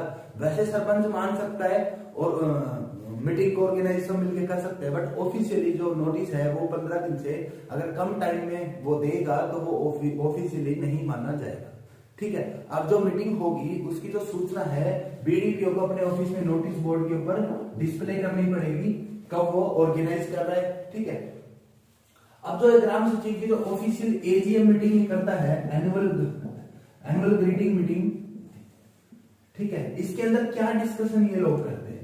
सबसे पहले, ठीक है, क्या डिस्कस करते हैं? सबसे पहले ये डिस्कस करते हैं कि पहली वाली जो उनकी मीटिंग हुई, सपोज हम बात कर रहे हैं बेटा मई के अंदर जो मीटिंग हो रही है उसके अंदर क्या डिस्कशन चलेगा कि फरवरी की जो हमारी एनुअल मीटिंग हुई थी, एनुअल मीटिंग के अंदर जो जो डिस्कस हुआ था, जो जो हमें काम करने थे, क्या वो काम हुए? ठीक है, सबसे पहले जो पिछली वाली मीटिंग के अंदर जो काम करने के लिए डिसीजन लिए गए थे, क्या वो काम हुए? अगर हुए तो उनके एक्सपेंडिचर क्या है? ठीक है, उन काम से इनकम क्या हुई, इनकम की डिटेल भी वहां पे डिस्कस होती है, एक्सपेंडिचर खर्चे भी, या फिर वो काम नहीं हुए तो क्यों हुए, ठीक है, या फिर उन कामों के लेके कोई भी अगर किसी को अपील करनी है, मेंबर में से किसी को भी कोई ऑब्जेक्शन उठानी है, तो वो इस जो कंटिन्यूटी के अंदर जो हमारी मई के अंदर मीटिंग चल रही है उसके अंदर कोई भी मेंबर वहां पे डिस्कशन कर सकता है कि ये काम यहाँ पे हुआ पर गलत हुआ, इस तरीके से नहीं होना चाहिए था। तो वो सारी की सारी जो डिस्कशन है वो हमारी ग्राम सभा की जो एनुअल मीटिंग होती है उसके अंदर होती है। ठीक है, सेकंड प्लानिंग के बारे में वो वहां पे डिस्कस करते हैं कि ये योजना, इस योजना में हम क्या करेंगे, मान लो 6 महीने के लिए, 3 महीने के लिए जो हमारी नेक्स्ट मीटिंग आने वाली है उस दौरान हमने क्या क्या काम करना है उसका वो प्लानिंग करते हैं। क्या खर्चा आएगा, कहाँ से हमें बजट उठाना है, टैक्स को किस तरीके से कलेक्ट करना है, या फिर गाँव में किसी भी जगह के ऊपर कोई भी बिल्डिंग बनानी है गवर्नमेंट पर वर्किंग पर्पज के लिए या फिर पब्लिक के लिए, तो उसके लिए क्या एक्सपेंडिचर आएंगे, कैसे हम उसके टेंडर को यहाँ से रिलीज करें, किस तरीके से हमें फंड मिले। तो वो सारे के सारे डिस्कशन क्या होते हैं बेटा ग्राम सभा की एनुअल मीटिंग के अंदर होती है। एक नॉर्मल मीटिंग होती है उसके अंदर पब्लिक भी इन्वॉल्व होती है, बट इस मीटिंग में ना पब्लिक इन्वॉल्व नहीं होती। इसमें केवल और केवल जो वर्किंग मेंबर्स होते हैं, जो पंच होते हैं वो इंक्लूड होते हैं, सरपंच इंक्लूड होता है, ठीक है, ग्राम सचिव इंक्लूड होता है, ग्राम सचिव के ऊपर executive officer, chief executive officer को भी वो इंक्लूड कर सकते हैं। अगर वो जो मीटिंग है वो आपकी जिला परिषद और जिला समिति को भी लेके हो रही है तो उनके लिए भी सेम है बेटा, उनके लिए भी बीडीपीओ ही ऑर्गेनाइज करता है। ग्राम समिति और जिला परिषद के लिए। तो ये जो हमारा टॉपिक था ये था कि जो हमारी मीटिंग होती है ग्राम सभा को लेके, officially meeting for the discussion of the official work and the planning for the further, तो वो सब कौन डिस्कस करता है? बीडीपीओ करता है। ठीक है, तो ये टॉपिक बेटा हमारे यहाँ पे खत्म हो गया। अभी हम नेक्स्ट टॉपिक की तरफ चलते हैं। चलिए बेटा, नेक्स्ट हम पढ़ते हैं भारतीय पंचायती राज व्यवस्था। भारतीय पंचायत राज व्यवस्था। ठीक है, अभी हम अभी तक जो हमने पढ़ा वो हरियाणा के अंदर जो पंचायती राज अधिनियम 1994 में आया था, हमने उसके बारे में डिटेल्स पढ़ी है। बट उससे पहले ना भारत के अंदर सेंट्रल गवर्नमेंट ने इसको कब पास किया, कौन कौन सी समिति आई, ठीक है, किसने इसको पहले, किस इंसान ने उसको सोचा था कि ऐसा भी कोई शासन होना चाहिए, तो उसके बारे में सबसे पहले हम डिस्कस यहाँ पे करेंगे बेटा। इस टॉपिक को, बहुत इंपॉर्टेंट टॉपिक है। तो हम बात कर रहे हैं बेटा भारतीय पंचायत राज व्यवस्था के बारे में। ठीक है, हम भारत के बारे में बात कर रहे हैं, तो जहां पे भारतीय राज के बारे में बात करते हैं वहां पे हम सेंट्रल गवर्नमेंट की बात करते हैं। किसकी बात करते हैं बेटा? सेंट्रल गवर्नमेंट की बात करते हैं। ठीक है, तो भारतीय जो पंचायती राज व्यवस्था है इसको स्थानीय स्वशासन भी कहा जाता है। क्या कहा जाता है बेटा? स्थानीय स्वशासन। ठीक है, कि स्थानीय लोगों के द्वारा चलाया हुआ खुद का शासन, स्थानीय स्वशासन। तो स्थानीय स्वशासन कुछ गांव के लोग इकट्ठा होकर अपना एक मुखिया चुनते हैं, जिसे आज हम सरपंच कहते हैं। पहले भी मुखिया हुआ करते थे, बट उनको कोई औपचारिक नाम नहीं दिया जाता था। तो वो जो शासन होता है वो क्या होता है? आपका स्थानीय स्वशासन होता है। जो स्थानीय स्वशासन है इसका जो जनक माना जाता है बेटा, वो किसे माना जाता है? लॉर्ड रिपन को माना जाता है। किसको माना जाता है? लॉर्ड रिपन को। ठीक है, लॉर्ड रिपन को आधुनिक समाज के अंदर स्थानीय स्वशासन का जनक माना जाता है, आधुनिक भारत के अंदर। बट जब पहले राजा महाराजा का शासन हुआ करता था, तब जो ये ग्राम पंचायती राज व्यवस्था है उसका जो जनक है वो किसे माना जाता था? वो चोल साम्राज्य को माना जाता था। तो ये भी इंपॉर्टेंट है बेटा, चोल साम्राज्य। ठीक है, जो चोल साम्राज्य, जो राजा महाराजाओं का जो शासन हुआ करता था, जिसके अंदर एक राजा एक निर्धारित एरिया के ऊपर क्या अपना शासन करता था, उसके अंदर जो स्थानीय स्वशासन की नींव रखी थी वो चोल साम्राज्य ने रखी थी। जब अंग्रेज भारत आए, जब शासन चला एक निर्धारित सरकार के द्वारा पूरे देश के ऊपर शासन करना, तो उस वक्त लॉर्ड रिपन ने सबसे पहले क्या किया बेटा? स्थानीय स्वशासन का आइडिया दिया। अब इसने जो स्थानीय स्वशासन की नींव रखी थी, उसने बेटा नींव रखी थी मैग्ना कार्टा नाम से संस्था की। मैग्ना कार्टा, ये तुमने याद रखना है। मैग्ना कार्टा की नींव रखी थी, किसने रखी थी? लॉर्ड रिपन ने रखी थी। अब आपको सभी जितने भी यूट्यूब वाले वो सब बताएंगे कि ना स्थानीय ग्राम जो हमारी सभा थी, ग्राम सभा की जो नींव रखी थी ग्राम बोर्ड की, वो किसने रखी थी? लॉर्ड रिपन ने रखी थी। नहीं बेटा, लॉर्ड रिपन ने जिस बोर्ड का नाम रखा था वो मैग्ना कार्टा बोर्ड था। ठीक है, मैग्ना कार्टा जो बोर्ड है इसको आज के दिन हम ग्राम बोर्ड कह सकते हैं। क्या कह सकते हैं? ग्राम बोर्ड कह सकते हैं। ये तुमने याद रखना है। मैग्ना कार्टा ग्राम बोर्ड जैसा है जो कि गांव के लोगों के लिए रखा गया था, बट इसने जो नाम रखा था लॉर्ड रिपन ने, उस वक्त मैग्ना कार्टा रखा था। ठीक है, अभी जो ये लॉर्ड रिपन है, इसको बेटा एक चीज में आपके इसका एक और नाम बता देता हूं। इसको लोग ना उदारवादी रिपन के नाम से भी जानते हैं। इससे जानते हैं बेटा? उदारवादी रिपन से, क्योंकि लॉर्ड रिपन अंग्रेजों से, ब्रिटिश साम्राज्य से संबंधित था। तो इसने जितने भी काम किए थे वो ब्रिटिश सरकार के लिए तो किए ही थे, बट इसने भारत के लोगों के लिए बहुत कुछ किया। जैसे कि जो हमारे जुडिशरी सिस्टम होता है उसके अंदर तब केवल अंग्रेज जज हुआ करते थे, बट इसने पहली बार इंडियंस को वहां पे अप्रोच किया, इंडियंस के लिए बहुत ज्यादा काम किए। ठीक है, पब्लिकली बहुत ज्यादा इन्होंने जो सोशल वर्क होते हैं वो किए, और जो ग्राम के लिए जो स्वशासन की मैग्ना कार्टा की जो नींव रखी थी वो भी इन्होंने रखी थी। तो इन्होंने भारतीयों के लिए बहुत ज्यादा काम किए। तो इसलिए लोग इन्हें उदारवादी रिपन के नाम से भी जानते हैं। ठीक है बेटा, भारत आजाद होने के बाद जो गांव के अंदर स्थानीय स्वशासन कैसा होना चाहिए, इसके लिए योजना आयोग ने, किसने बेटा? योजना आयोग ने वर्ष 1957 के अंदर, का बेटा? वर्ष 1957 1957 के अंदर एक समिति का गठन किया, जिस समिति का नाम था बलवंत राय मेहता समिति। बलवंत राय मेहता समिति, ठीक है।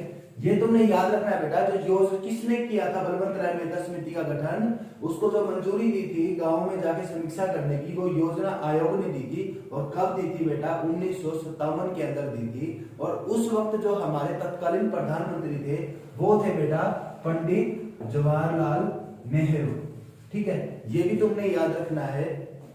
तो इन्होंने जब गांव में जाके समीक्षा की तो इन्होंने अपना जो कंक्लूजन था, जो रिपोर्ट थी, वो पेश की। तो उसके अंदर उन्होंने क्या कहा? उन्होंने कहा कि जो ग्राम के अंदर स्थानीय स्वशासन है बेटा, वो त्रिस्तरीय होना चाहिए, मतलब 3 स्तर का होना चाहिए।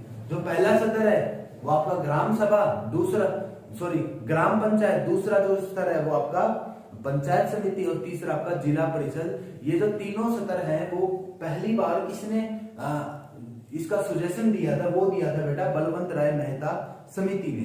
अब जो बलवंत राय मेहता समिति ने जब रिपोर्ट पेश की, जब तत्कालीन प्रधानमंत्री हमारे पंडित जवाहरलाल नेहरू थे, तो उन्होंने 2 अक्टूबर 1957 के अंदर, याद रखना कब, 2 अक्टूबर 1957 के अंदर उन्होंने खाली रिपोर्ट पेश की थी बेटा। संवैधानिक औपचारिक जो संवैधानिक जो कानून होता है पंचायती राज का, वो तब नहीं था संविधान के अंदर, ना कोई विधेयक पास हुआ था।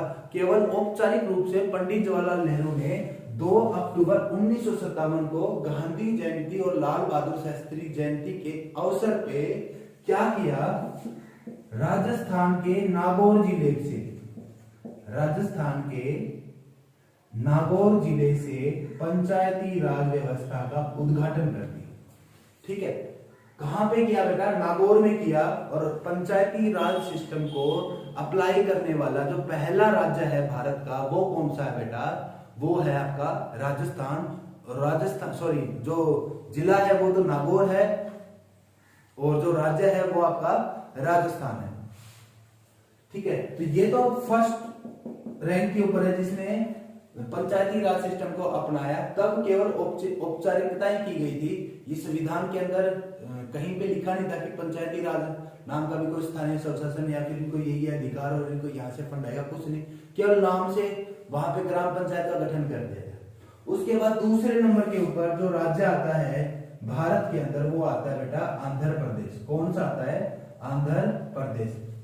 जो आंध्र प्रदेश राज्य है उसने पंचायती राज सिस्टम को अपनाया बेटा, ठीक है। भारत के अंदर दूसरे नंबर पे आंध्र प्रदेश में पंचायती राज को अपनाया। तो ये जो दोनों है, ये दोनों आपके पेयर में भी आ सकते हैं, ठीक है। 2 का युग्म बना के दे देंगे, आपको सेलेक्ट करना है कि सबसे पहले पंचायती राज को अपनाने वाले 2 राज्य कौन से हैं। तो एक का तो सबको पता है राजस्थान, 2 का भी आपको पता होना चाहिए, ठीक है। 1957 के अंदर जब बेटा 1957 के अंदर जब बलवंत राय मेहता समिति ने अपनी रिपोर्ट पेश की,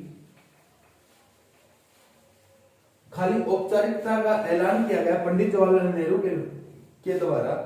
ठीक 10 साल के बाद 1967 में, कब बेटा? 1967 में एक समिति और आई। उस समिति का नाम था बेटा अशोक मेहता समिति। क्या नाम था बेटा? अशोक मेहता समिति। तो तुम पजल मत हो जाना, दोनों मेहता समिति है। तो 1957 में जो समिति आई थी वो बलवंत राय मेहता समिति आई थी, और जो अशोक मेहता समिति है वो 1967 के अंदर आई थी। इन्होंने जो अपनी रिपोर्ट पेश की, तो उन्होंने बेटा क्या कहा कि जो ग्राम के अंदर जो शासन होना चाहिए वो क्या 2 स्तरीय होना चाहिए, ठीक है। तो इन्होंने जो बीच का पंचायत समिति था उसको काट दिया। उन्होंने कहा कि खाली ग्राम पंचायत और जिला परिषद ही होने चाहिए। तो इसकी रिपोर्ट से भी कोई फाइनल कंक्लूजन नहीं निकला। तो 1985 के अंदर एक रिपोर्ट और आई बेटा।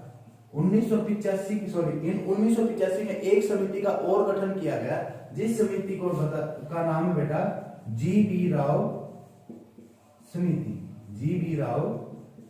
समिति, ठीक है। समिति का नाम है एल.एम. सिंघवी समिति।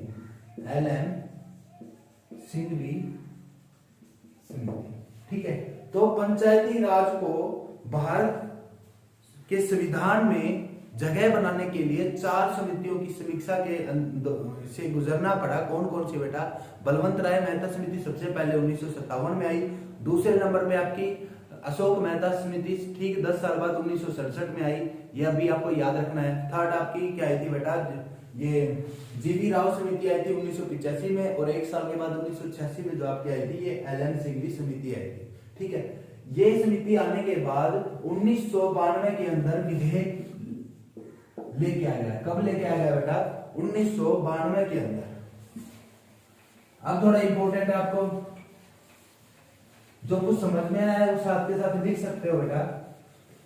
तो जो विधेयक था पंचायती राज को भारत के संविधान में जगह बनाने के लिए, वो कब लेके आया गया बेटा? वो 1992 के अंदर लेके आया गया। तो जो भारत पंचायती राज है, पंचायती राज अधिनियम, वो कौन सा बन गया बेटा? 1992। ठीक है, 1992 में ये आया जरूर था, लेके आए थे, बट ये जो पास होके जब पारित किया राष्ट्रपति ने, वो कब किया? वो लागू किया 1993 में। याद रखना है, 1992 में तो वो लेके आए थे और 1993 में उसको मंजूरी मिली थी। तो भारत में जो पंचायती राज है वो 1993 के अंदर बेटा कानून के अंदर अप्लाई किया गया। और 1993 के अंदर कब किया गया बेटा? 24 अप्रैल को। कब? 24 अप्रैल को। इसीलिए 24 अप्रैल को क्या कौन सा दिवस मनाया जाता है? पंचायती दिवस मनाया जाता है, राष्ट्रीय पंचायत दिवस। राष्ट्रीय पंचायत दिवस। ठीक है, ये तुम्हें याद रखना है। 24 अप्रैल को राष्ट्रीय पंचायत दिवस मनाया जाता है। क्यों? क्योंकि इसी दिन भारतीय संविधान में जो पंचायती राज व्यवस्था है इसको कानूनी हक मिला और ये पूरे भारत में लागू कर दिया गया। ठीक है, तो 1992 का जो अधिनियम है इसके अंदर बेटा 2 संशोधन हुए थे उस वक्त। ठीक है, एक संशोधन हुआ था 73वां संशोधन, आपको हर यूट्यूबर बता देगा। एक हुआ था बेटा 73वां, एक हुआ था 74वां संशोधन। ठीक है, तो दोनों से आपको क्वेश्चन आएंगे। 73वां जो संशोधन हुआ था, 73वां संशोधन 1992 के अंदर जो हुआ था वो किसके लिए हुआ था बेटा? वो पंचायती राज व्यवस्था के लिए हुआ था। पंचायती राज व्यवस्था, और जो पंचायती राज व्यवस्था है उसको मंजूरी दी गई थी त्रिस्तरीय पंचायती राज व्यवस्था को। कितने स्तरीय? त्रिस्तरीय। और त्रिस्तरीय में कौन कौन से बेटा? सबसे पहले आपकी तो आई ग्राम पंचायत। क्या आई? ग्राम पंचायत। दूसरी आपकी आई बेटा पंचायत समिति। फिर आपका आया जिला परिषद। ठीक है, याद रखना जो पंचायती राज व्यवस्था अप्लाई की गई 73वें संशोधन में, वो गांव के एरिया के लिए की गई, गांवों के विकास के लिए की गई। ठीक है, अब जो 74वां संशोधन है ये पूछोगे सर ये किसके लिए किया गया? ये किया गया बेटा नगरों के लिए, नगर व शहरों के लिए। ठीक है, किसके लिए? नगर व शहरों के लिए। अब इसमें भी जो सत्र बनाए गए थे वो भी त्रिस्तर बनाए गए थे, 3 सत्र बनाए गए थे। सबसे पहले आपकी नगर पालिका, फिर आपका नगर निगम, और फिर आपका नगर परिषद।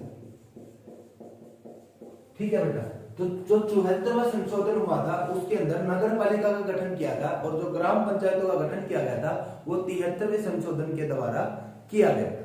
ठीक है, तो ये आपको बेसिक याद रखना है। क्वेश्चन में पूछ लेगा कि जो नगर पालिका भारत के अंदर लागू की गई वो कौन से संशोधन के द्वारा की गई? वो बेटा 74वें संशोधन के द्वारा की गई। और जो ग्राम पंचायतें हैं वो कौन से संशोधन के द्वारा की गई? वो 73वें संशोधन के द्वारा भारतीय कानून व्यवस्था में लागू की गई। अभी हम जो 73वां संशोधन है बेटा इसको बिल्कुल डीप में पढ़ेंगे।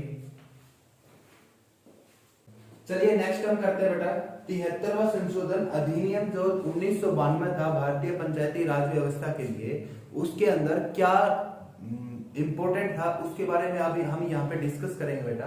सबसे पहले उस वक्त जो हमारे तत्कालीन प्रधानमंत्री थे वो कौन थे बेटा? पीवी राव नरसिम्हा थे।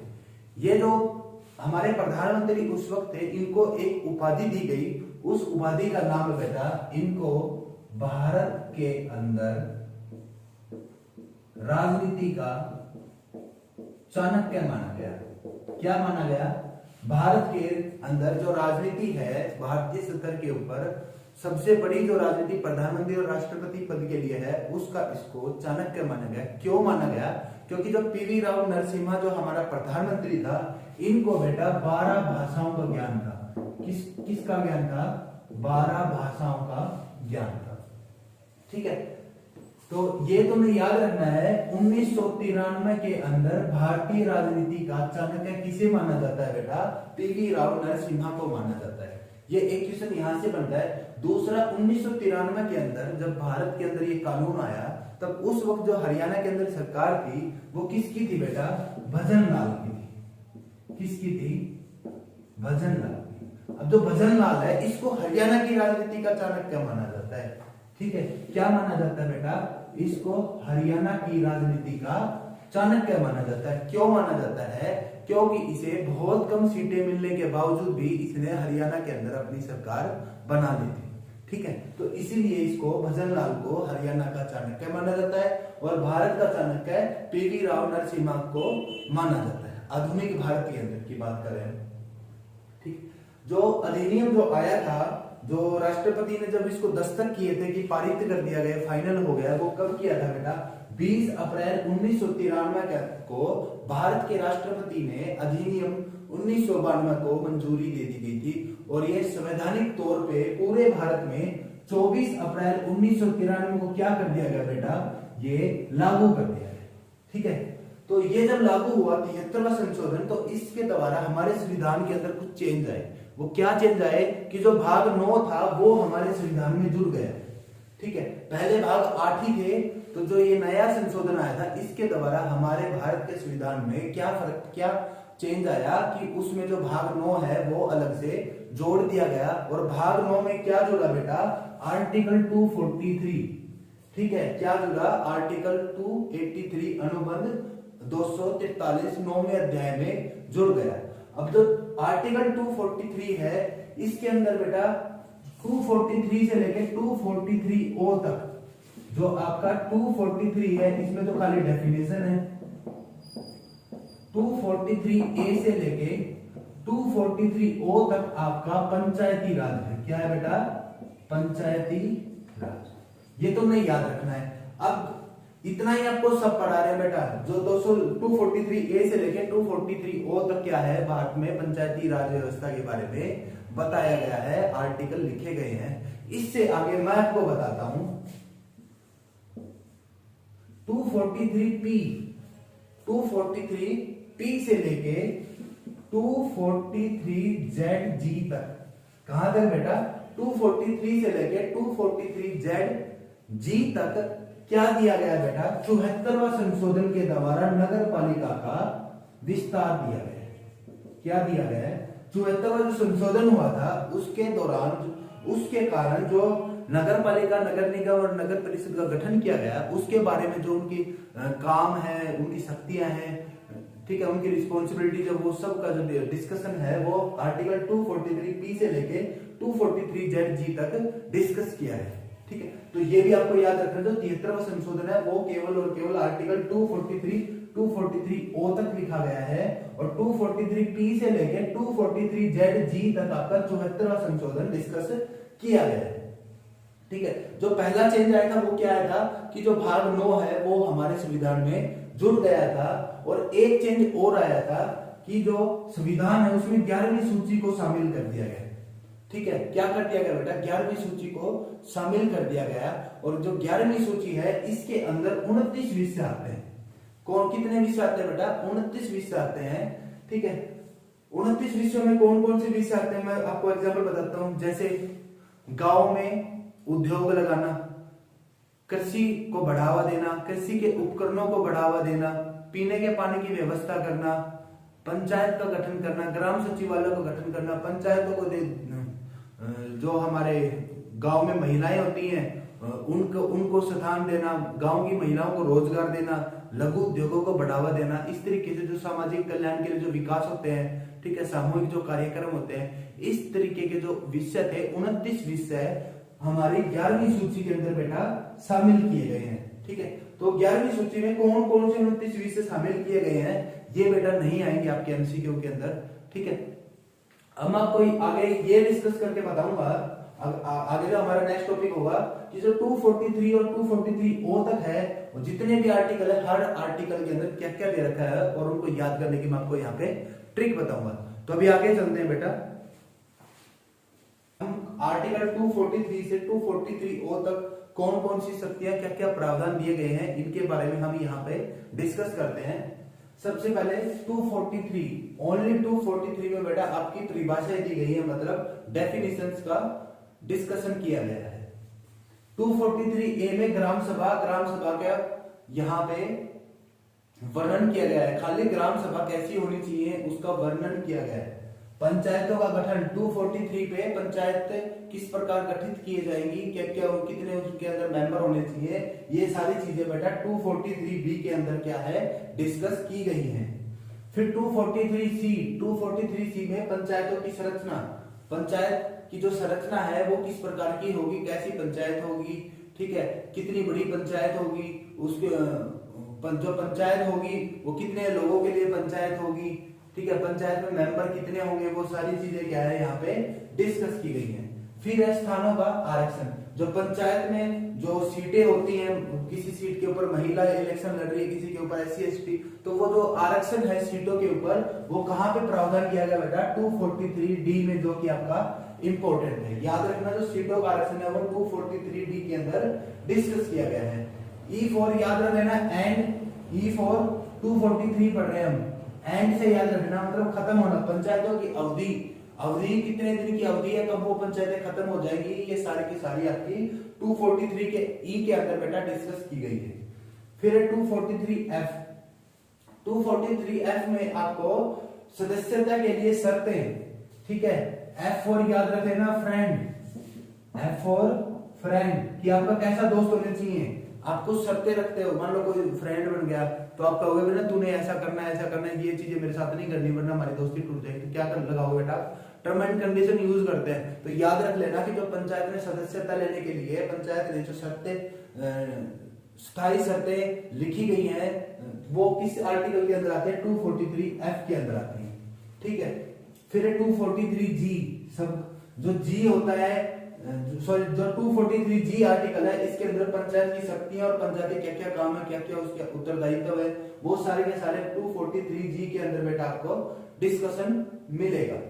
फिर 243H में पंचायत द्वारा अधिरोपित करने की शक्तियां। अभी जो अधिरोपित है ये क्या होता है बेटा, अधिरोपित का मतलब होता है किसी के ऊपर आरोप लगाना। तो पंचायत किसी के ऊपर आरोप लगा सकती है, जैसे कोई किसी काम में घोटाला हो गया तो वो कह सकते हैं कि हमने नहीं किया, ये इसने किया है, ठीक है, या फिर किसी दूसरी पंचायत के ऊपर ब्लेम कर सकती है कि मान लो 2 या 3 पंचायत मिलकर कोई काम कर रहे हैं तो वो किसी के ऊपर भी आरोप लगा सकते हैं। ये आरोप लगाने की जो शक्तियां हैं ये 243H के अंदर क्या की गई है बेटा डिस्कस की गई है। फिर 243 कल भी बताया था मैंने, I for I need money, सबको क्या चाहिए बेटा पैसा, तो मुझे भी पैसा चाहिए, पंचायत को भी पैसा चाहिए, तो पंचायत को पैसा कहां से मिलेगा, SFC से। SFC क्या है, state finance commission. State finance commission क्या करता है, पंचायतों को फंड प्रोवाइड करता है, उसको हिंदी में कहते हैं बेटा वित्तीय स्थितियों के लिए वित्त आयोग का गठन। वित्त आयोग क्या, स्टेट फाइनेंस कमीशन का गठन। ये आपका 243I आर्टिकल के अंदर डिस्कस है। फिर बेटा 243J में पंचायत के लेखाओं की संपरीक्षा। लेखाओं की संपरीक्षा कैसे, जो मान लो एक पंचायत 5 साल काम कर रही है, कितना काम किया उसने, हर महीने उनका लिखित में ब्यौरा होता है, ठीक है, उस ब्यौरे को अपने उच्च अधिकारी के पास कौन लेके जाता है, ग्राम सचिव लेके जाता है, ठीक है। वो अधिकारी क्या करेगा, उस पंचायत ने जो कहा वर्बली जो फील्ड के अंदर हो रखा है क्या वही लिखा है या फिर कुछ अलग लिखा है, उन चीजों की समीक्षा करना, ये सारा का सारा आपका आर्टिकल 243J के अंदर बेटा डिस्कस है। फिर 243K फॉर याद रखना, कौन मतलब नया सरपंच, कौन निर्वाचन होंगे, इलेक्शन होगा, ठीक है। तो पंचायत के लिए निर्वाचन 243 के अंदर बेटा डिस्कस है।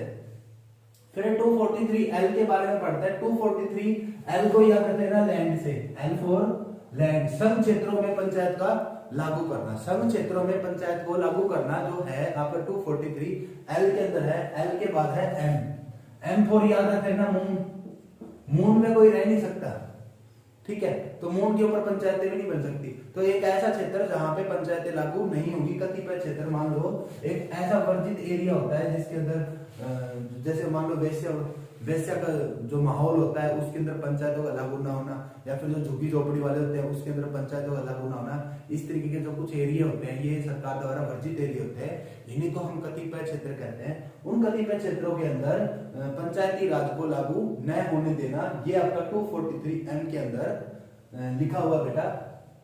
फिर 243N में बेटा विद्यमान विधियां और पंचायत का बने रहना।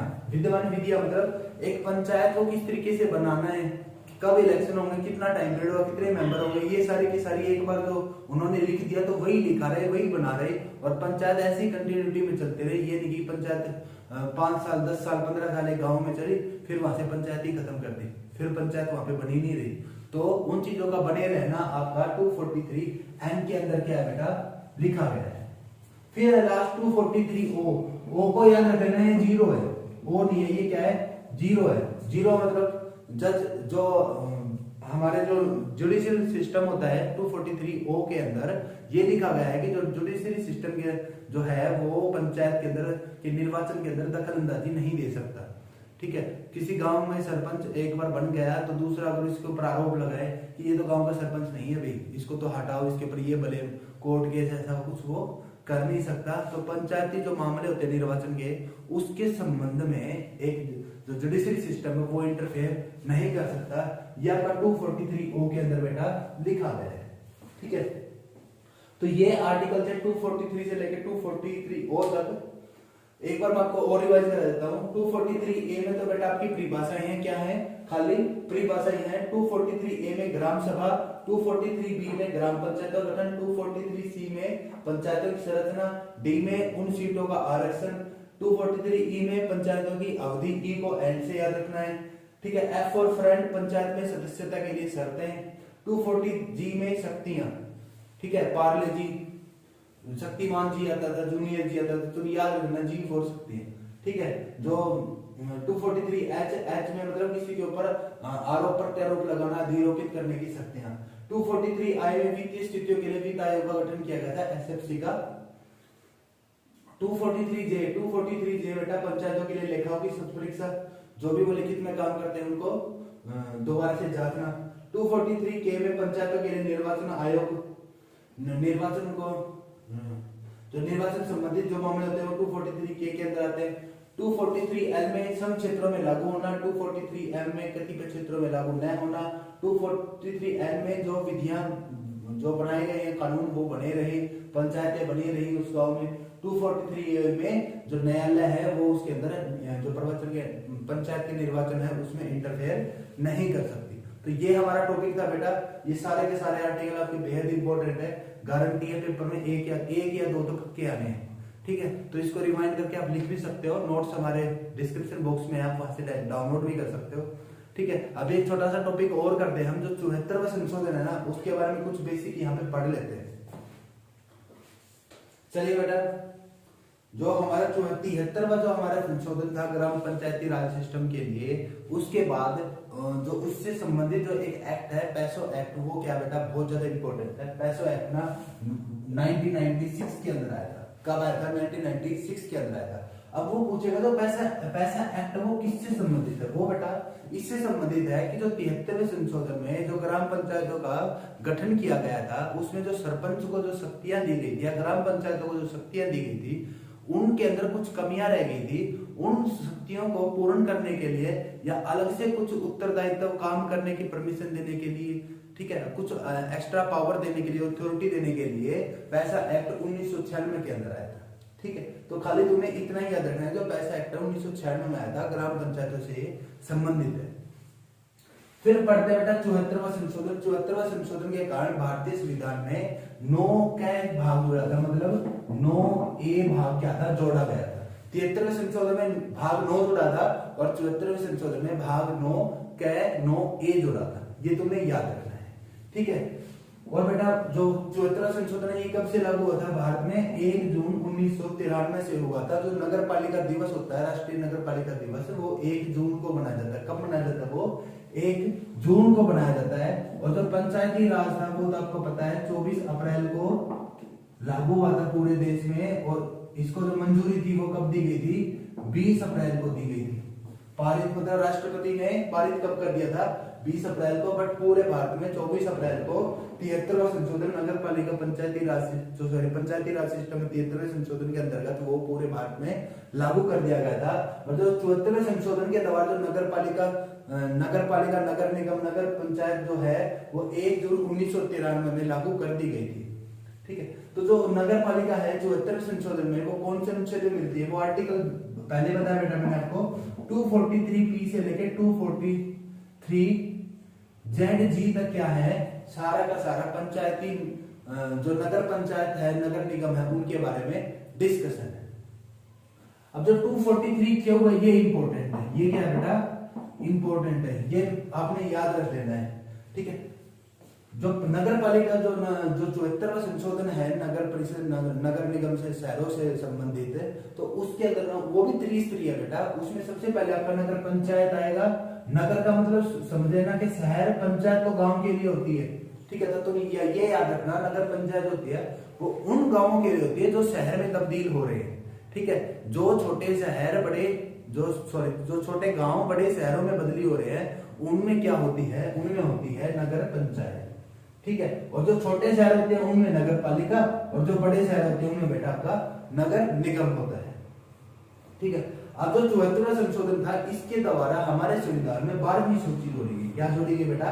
12वीं सूची जोड़ी गई। और जो 73वां संशोधन था उसके द्वारा हमारे संविधान में 11वीं सूची जोड़ी गई थी, जिसके अंतर्गत 29 विषय थे। बट जो हमारी 12वीं सूची है इसमें खाली और खाली 18 विषय, ठीक है।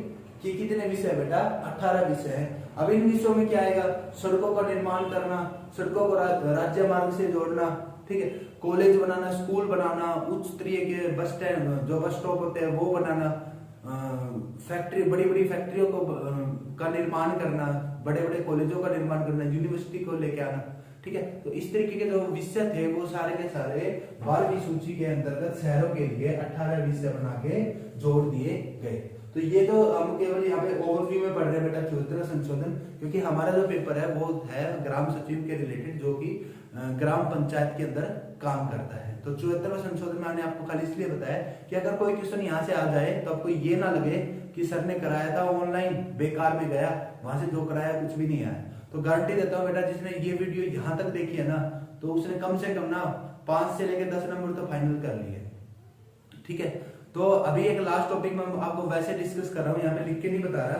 जो हमारा लास्ट टॉपिक है वो ये टॉपिक था कि जो ग्राम सचिव होता है उसके क्या काम होते हैं, ठीक है। और जो एग्जीक्यूटिव ऑफिसर होता है उसके क्या काम होते हैं। तो मैं ये हम यहाँ पे खाली डिस्कस करेंगे बेटा कि उनकी क्या क्या वर्किंग होती है। तो जो ग्राम सचिव होता है वो सबसे पहले जान लो बेटा, वो सरपंच के ऊपर एक सरकारी अधिकारी होता है, 1 नंबर, ठीक है। जो हमारा सरपंच होता है गांव के अंदर, उसके ऊपर जो ग्राम सचिव है वो क्या होता है? एक सरकारी अधिकारी होता है। और जो ग्राम सचिव होता है उसका जो सीनियर अधिकारी होगा, सीनियर ऑफिसर होगा, वो होगा एग्जीक्यूटिव ऑफिसर। ये याद रखना है, कौन होगा बेटा? एग्जीक्यूटिव ऑफिसर होगा। और जो एग्जीक्यूटिव ऑफिसर होगा, एग्जीक्यूटिव ऑफिसर जो होगा वो कमांड करेगा बेटा ग्राम सचिव को। किसको कमांड करेगा? ग्राम सचिव को। और जो ग्राम सचिव है वो कहाँ पे काम करेगा बेटा? ग्राम पंचायत में काम करेगा। कहाँ पे काम करेगा? ग्राम पंचायत में काम करेगा। और जो पंचायत समिति है, उसके अंदर कौन काम करेगा? उसमें एग्जीक्यूटिव ऑफिसर काम करेगा। कौन करेगा बेटा? एग्जीक्यूटिव ऑफिसर काम करेगा। और जो जिला परिषद होगा उसके अंदर कौन काम करेगा? चीफ एग्जीक्यूटिव ऑफिसर काम करेगा, ठीक है। कौन करेगा? चीफ एग्जीक्यूटिव ऑफिसर काम करेगा। तो तुमने ये याद रख लेना है। अगर आप ये सोच रहे हो कि सर जिला परिषद जो हम ग्राम सचिव तो लगे, तो प्रमोशन में हमें क्या मिलेगा? प्रमोशन में आपको क्या मिलेगा बेटा? प्रमोशन में एग्जीक्यूटिव ऑफिसर की पोस्ट मिलेगी, ठीक है, जो कि बी ग्रुप ऑफिसर होता है, ठीक है।